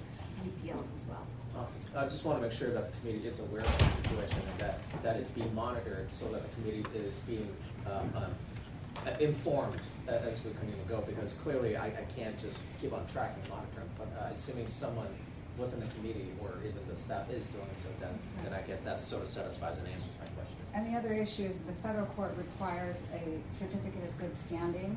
You can't have a certificate of good standing if you're just gonna be admitted just because. Exactly, and that's why it affects everything that we do. We just don't know what the court will rule, but if we don't monitor, we don't know whether our rules are still valid. We're aware of the petition. Right, Absolutely. exactly. And we are monitoring that, yes. Good. There's a petition to the federal court for the court to waive that requirement. And so we are absolutely aware of that. We're monitoring, and we will keep the committee apprised as we learn more. Thank you. Thank you. Karen. Right. So I'll just be brief. So, and this is on the National Conference Bar Examiners Diversity Committee. So I was asked to be on that committee last year, end of last year, and I agreed to do it. And then I participated 2 weeks ago. We had an in-person meeting here in San Francisco, and really the purpose of this committee is to monitor the literature regarding minority entrance into the profession, and that includes minority groups broadly defined, gender, ethnicity, sexual orientation, disability, etc. Really interesting. We had a just really robust discussion on gathering of data, because NCBE can only really gather the data from the time when people actually take the professional responsibility exam. That's the only time they get the data. They only have about a 75% percentage in terms of people that actually fill out those entire issues. So one of the questions was, how do we get more of that information? And obviously the other issue really is that while we do have certainly people coming into the legal law schools, we're graduating more and more. There is some more diversity as far as graduates. There certainly is a great deal of dropping out of the profession, things that we really can't address. What the committee does, and my ask of all of you, is if you see things during the year regarding diversity into the admission of the practice of law, examinations, concerns about perhaps that the test is fair or not fair or favors one group or another, please send them to me so I can send it out. And I think that on a go-forward basis, we'll be looking forward perhaps next year when we have the National Conference Bar Examiners meeting here in San Francisco, putting on a presentation on this issue of diversity and what bar examiners throughout the country can do to continue to promote diversity and certainly to make our members aware of it. So it was a really interesting program. I asked to have a few minutes to just give you an update as to what we did, and I appreciate Erica giving me the floor. So thank you. Chair, can I ask a question or Yes. comment? Yes. I noticed in some of our applications, they don't, so the state legislature passed LGBTQ, gender type description on the licenses. But I noticed the state bar application doesn't have that same accommodation. So just for unification, I guess for having that, there, I think that's something that maybe could be considered moving forward. Because I think it still does male, female, and I think driver license allows a third option now, right? Yes, and that's the sort of thing that we really addressed too. We had a separate program in terms of an material on monitoring the LGBTQ thing about I missed it. In terms of that statistic as to what that is too. Yeah. Okay, so I think that's something we've got to monitor in order to determine how we're opening up access to the profession. Thank you for. Any other comments? Okay. Report from the interim director. And I will be brief as well. As you can see, we provided the key indicators, something that we do at every CDE meeting. There are a couple of things I just want to highlight about the report that are anomalies this round, and that is, if you look at February 2017 data, there's some areas that are blank. For example, our count of general bar examinations and attorney examinations last year, that was due to a computer glitch that was happening in the AS400 at the time, but it's not happening now. So if you compare statistics, which is really how the report is designed, I just want to explain that data discrepancy. The other item that we included is the agenda for May 4th and 5th.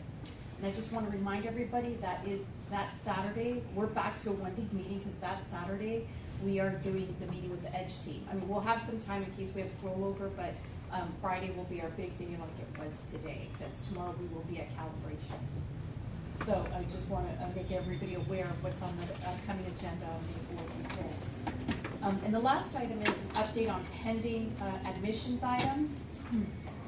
So I want to give everybody an update about Ames. Ames kicked off on March 20th in Los Angeles, and it kicked off with staff in Los Angeles. The first 10 weeks of this contract are a discovery period. This is when our vendors are meeting with staff on site to do a day in the life of overview with each of our units. And so like I mentioned, in Los Angeles, they started with our moral character staff, eligibility, and next week they will be coming here to San Francisco, and they're going to be starting with legal specialization and moral character. So we have about 9 more weeks of that discovery, and our SMEs, I'm referring to our subject matter experts, are going to be continuing that effort here, like I said, next week in San Francisco. The other thing that has gotten started, and I'll stop there. Does anybody have any questions, sorry, about the Ames so far? Okay. So the next item is about the mindset, a positive mindset intervention. That kicked off on March 1st with the registration of the July 2018 bar exam. Again, this is an opportunity for bar exam applicants to participate in this positive mindset intervention. Productive mindset. Oh, productive mindset. Okay, what did I say? Positive? Sorry. And so with that effort, the State Bar is hoping to get students interested and to participate in this project, but I think it's very important to note that participation is 100% voluntary. And so that is just an update on that effort. The other thing I wanted to do is give everybody an update on where we're at with 2 research projects, the law school performance study and job analysis. Ron B. gave a presentation yesterday at the RAC meeting, and he came and joined us, and he's been so patiently waiting to come and give us a quick update on those 2 efforts. Thanks, Ron. Good afternoon. It's firstly about... Sit down first. Can do it. Just briefly about the law school performance study. The original timeline, we're planning together the data from the participating schools, which is 11 ABA schools, to complete the data collection by the end of February. And as usually in this kind of a study, you could expect some delays, and depending on the computer system. So many schools requested it to extend the timeline until the end of this month. This morning I checked with 5 out of 11 schools who have yet to submit the data, and 1 promised to get me the data next week. The others I haven't heard from them. But it shouldn't take long for us to complete the data collection period, cleaning up the data and send it over to Dr. Bolas, which I've been doing as I receive the data. And he has also started to create analytical routines, so whenever we have the data complete, he will be able to just go through what he had already created, complete the analysis, and finish the report writing within the original expected timeline by the end of June. Until then, we'll provide some periodic update to you. And out of the 11 schools, I should also note, in our request for more data, there are 2 sets of data. One is related to some of the basic student credentials, GPA, LSAT, and we also requested an extended information about bar-related courses, the number of units they have taken, as well as the GPAs, grades for those. 9 out of 11 promised to provide us the data. So those additional, more detailed information just went beyond the original scope of the study. I think that rich data set will give us a lot of information about the causes of the change of the bar exam performance and the correlates of those factors.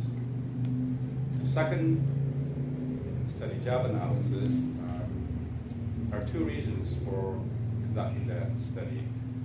One is it is a sort of extension of the previous two study, standard setting and content validation. And especially content validation study, the study findings recommended the cycle of conducting these series of studies. You should start with a job analysis to set the foundation to look at content and then setting the standard or cut score. So we're following that recommendation.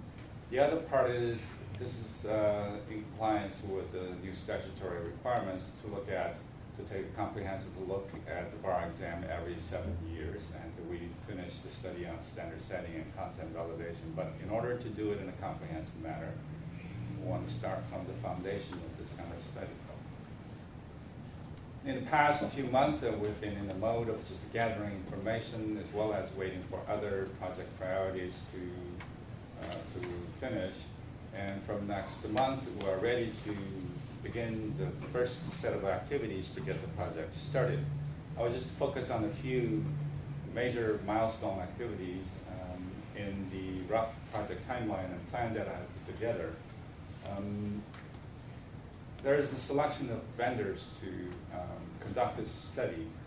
That information I already started to gather a couple months back, and so far I have 5 or 6 potential vendors that we could send out the request for information. We also, it's actually last week, really, attended a workshop invited by the California Department of Consumer Affairs. They are also a potential candidate to conduct this study. Periodically, they do this kind of a job analysis for over 40 different occupational licenses, and so I see them as a strong candidate, although not necessarily stronger than anybody else, because we haven't seen any information from the others. So we're hoping to send out the RFI starting next month. And with the bidders submitting the information, we'll rely on the existing working group members to evaluate the bidders and then make a final decision. After making that final decision, or currently, we're also trying to come up with a process to create a new working group to provide oversight and guidance for this job analysis study. So that's another milestone in terms of defining the role and the kind of participation of this new working group. What's the experience and qualification, expertise, the size of the new working group. Those things will depend on the existing working group to begin the process of laying out what we need to do in order to complete the new working group. One of the things we want to emphasize is because of the scope of this study and potential impact on all of the subsequent bar-related activities, we want the new working group to have some national representation in legal education or legal practice. The other part of the project, currently we are projecting to finish the study within 1 year, or by June next year. There are some uncertainties. One of the uncertainties related to the study method, or specifically about the way that we send out survey questionnaires. In many studies I've seen using online survey, and specifically for job analysis, the questionnaires usually involve the survey respondents going through 200, 300 items related to tasks or knowledge domains.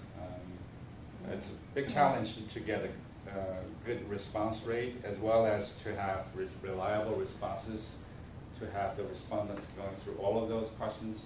The questions, in terms of the item responses, is very simple. You just ask them to evaluate the frequency in their daily legal practice activities and how often they perform those tasks, and then ask them how important they are. But you can imagine going through 200 or 300 different items, the reliability and consistency of the assessments would be problematic. So we're exploring different ways of conducting this kind of a survey, and there are different alternative methods available, although it has not been tested in conducting job analysis. We have tried it in our workload study, which to our satisfaction always worked, both when I myself am personally involved in judicial council study, as well as conducting a workload study at the bar here. It's called Random Moments, sending out notifications for people to respond at random moments and ask them just to respond to whatever they're doing at that moment. From that kind of responses, you'll be able to get pretty accurate allocation of attorney time devoted to different kind of activities, and then follow up with a series of other questions related to the specific task, whether it's importance, criticality, complexity, all of those. And it would be much simplified rather than going through a long list of questionnaire. But that's one of the major milestones. We want to make sure that it fits within the overall timeline. And another thing is just the recent development. We heard that NCBE is also planning to expedite their process for conducting their job analysis to update what they did in 2012, I believe. Their original timeline was to update it in 2020. Now they wanted to expedite it so it fits within our timeline, and obviously there might be a need to coordinate the scope and purpose of these two studies. And we're scheduled to have a call with them next week.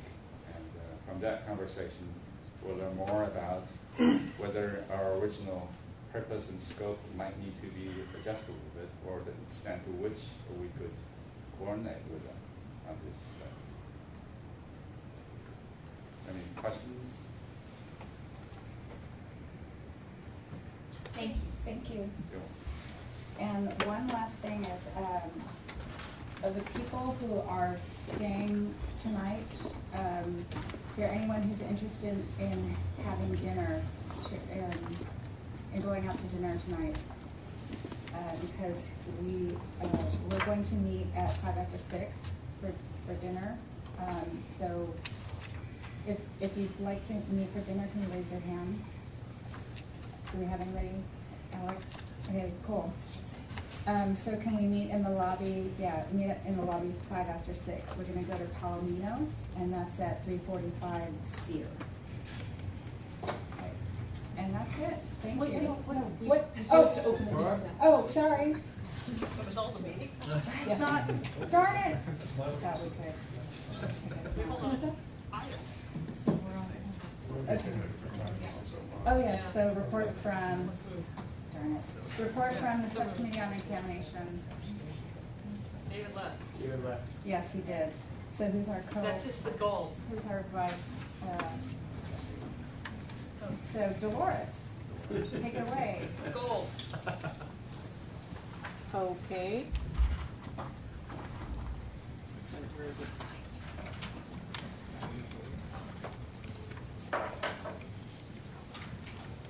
I'm gonna get even with Mr. Torres for this. Well, No wording it's either. basically just the goals of the subcommittee, and so we can. Has the recommendation that the goals be. Right. If there are no additions or changes to the goals, we can just accept those and move on. Is that fair? Yes. Okay. Report from the subcommittee on operations and management. Yes, so we do have, we reported in our subcommittee on the financial analysis report as of December 31st, 2017. That's attachment O300. And I would say if anybody had any questions, comments, etc., we talked in the subcommittee about getting some additional information, but I don't think there's anything out of the ordinary. I think you would say that that says to the financial, we're within the range of budget, and more detail will be provided on the BARC studies, I think. I know that was one of the things. So anybody had any other questions or comments on the financial analysis report? We didn't require an action item. Okay, good. So same thing on our 2017-2018 subcommittee on operations and management goals. That's attachment 301. Does anyone have any comments, suggestions, etc., any additions? I think we're doing quite a lot, so we don't. That's all that we have to report on the session. Thank you very much. I think we would just revisit the committee structure in some future. Yeah, that is true. We are gonna revisit the committee structure. And I also think there was a request to add the minimum competence and public. That's actually in there, so. Oh, but you wanted that on the agenda for the next Yeah, meeting. thank you very much. Very good. Report from the subcommittee on ed standards.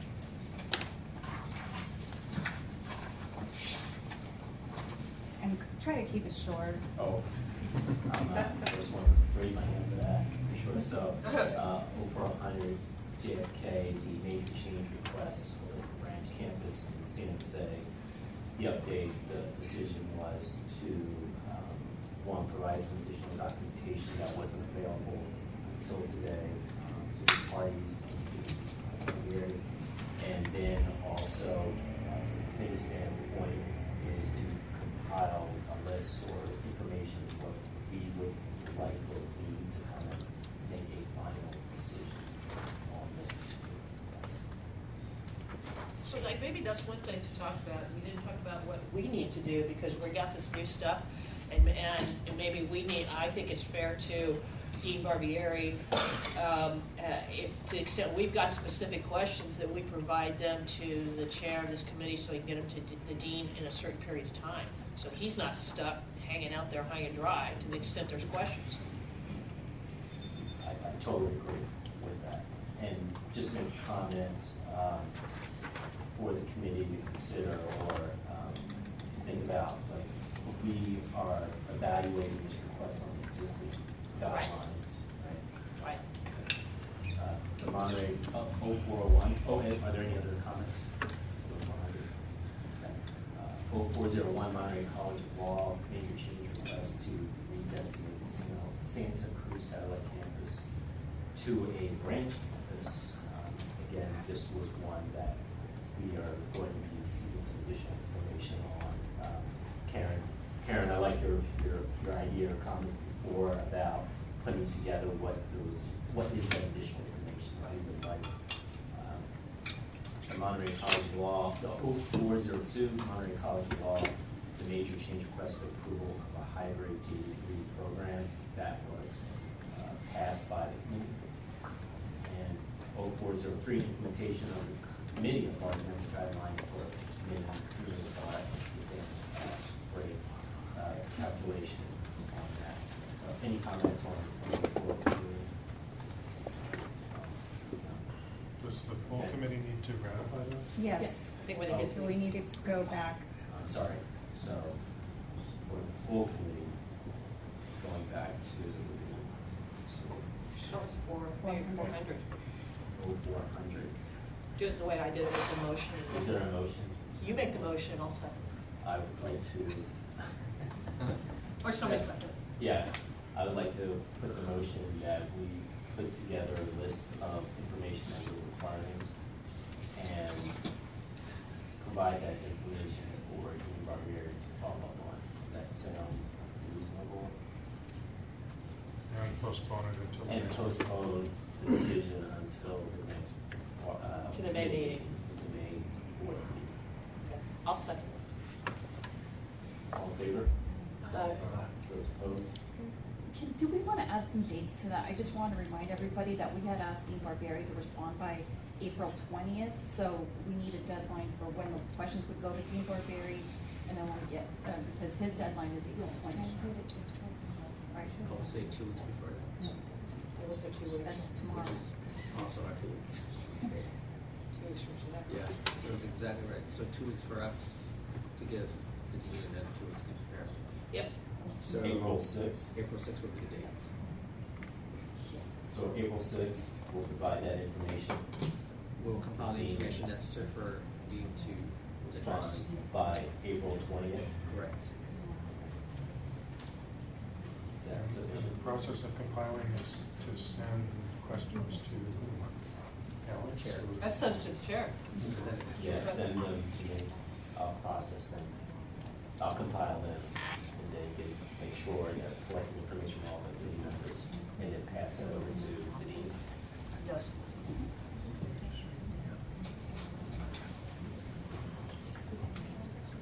Okay, 0401. helpful to copy No. staff in addition to Alex? I'm sorry? Would it be helpful to you to copy staff in addition to you Yes, I on will this? copy staff. To perhaps copy me on those?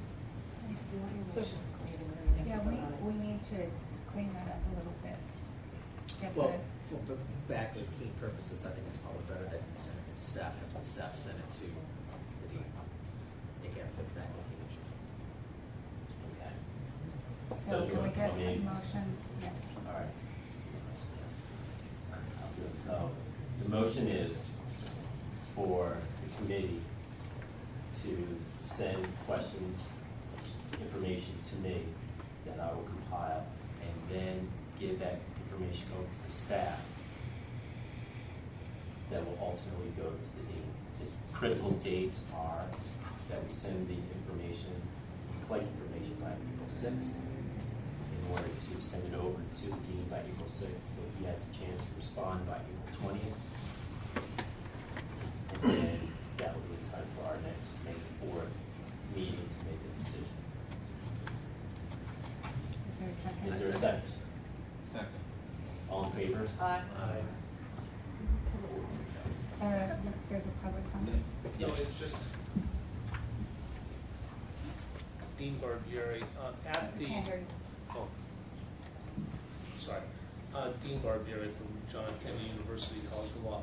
At the subcommittee meeting, there was also the motion to waive the requirements, the timing requirements. Yes. And I would just ask that that be part of this action Good as well. point. I move to amend our motion. All in favor? Aye. Those opposed? None. Any abstentions? Thank you. Thank you.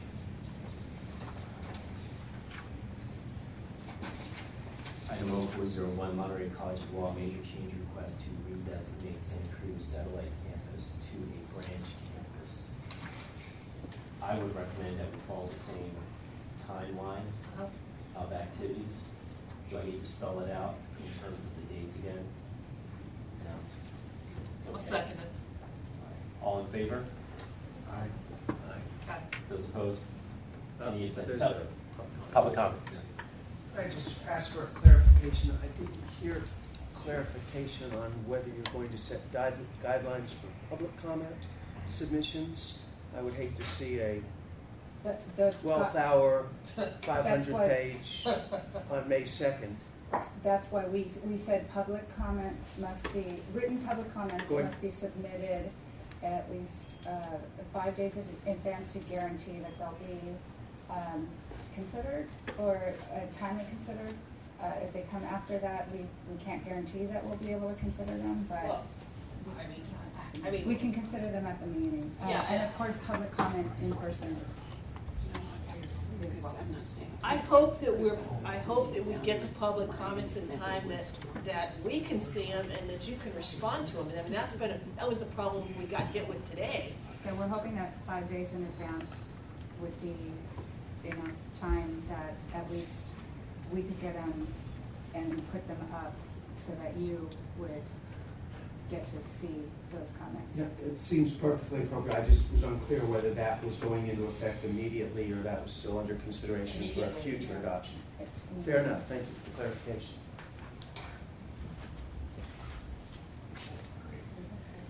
Item O, item O 402, Monterey College of Law, major change request for approval of a hybrid JD degree program that was approved by the committee. Need a motion? I'll move. Second. All those in favor say aye. Aye. Any opposed? Abstentions? Great. 0403, implementation of the committee bar examiner's guideline for minimum cumulative bar examination pass rate calculation. That was approved by the committee. Can I get a motion? Yes, I'll move. Second. All in favor? Say aye. Aye. Those opposed? Any abstentions? 0404, Concord Law School, major change request, conversion from a for-profit to a nonprofit entity, change of name. That was approved by the committee. Can I get a motion? I'll move. Is there a second? Second. All All those in favor say aye. Aye. Any opposition? Any abstention?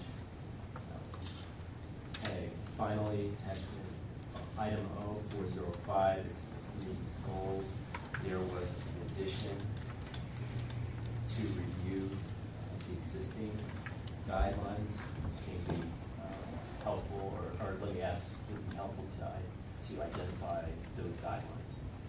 We'll just say for branch. Branch campus. Branch campus.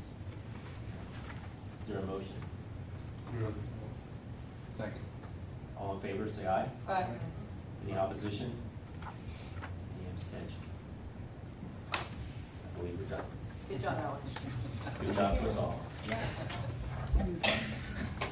And we covered moral character, so. Did we do the report on subcommittee goals for moral character already? We did that already, Okay, yes. good. Yes.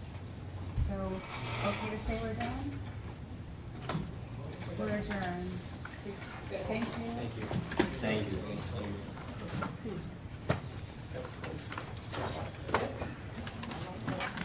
Let's do the house.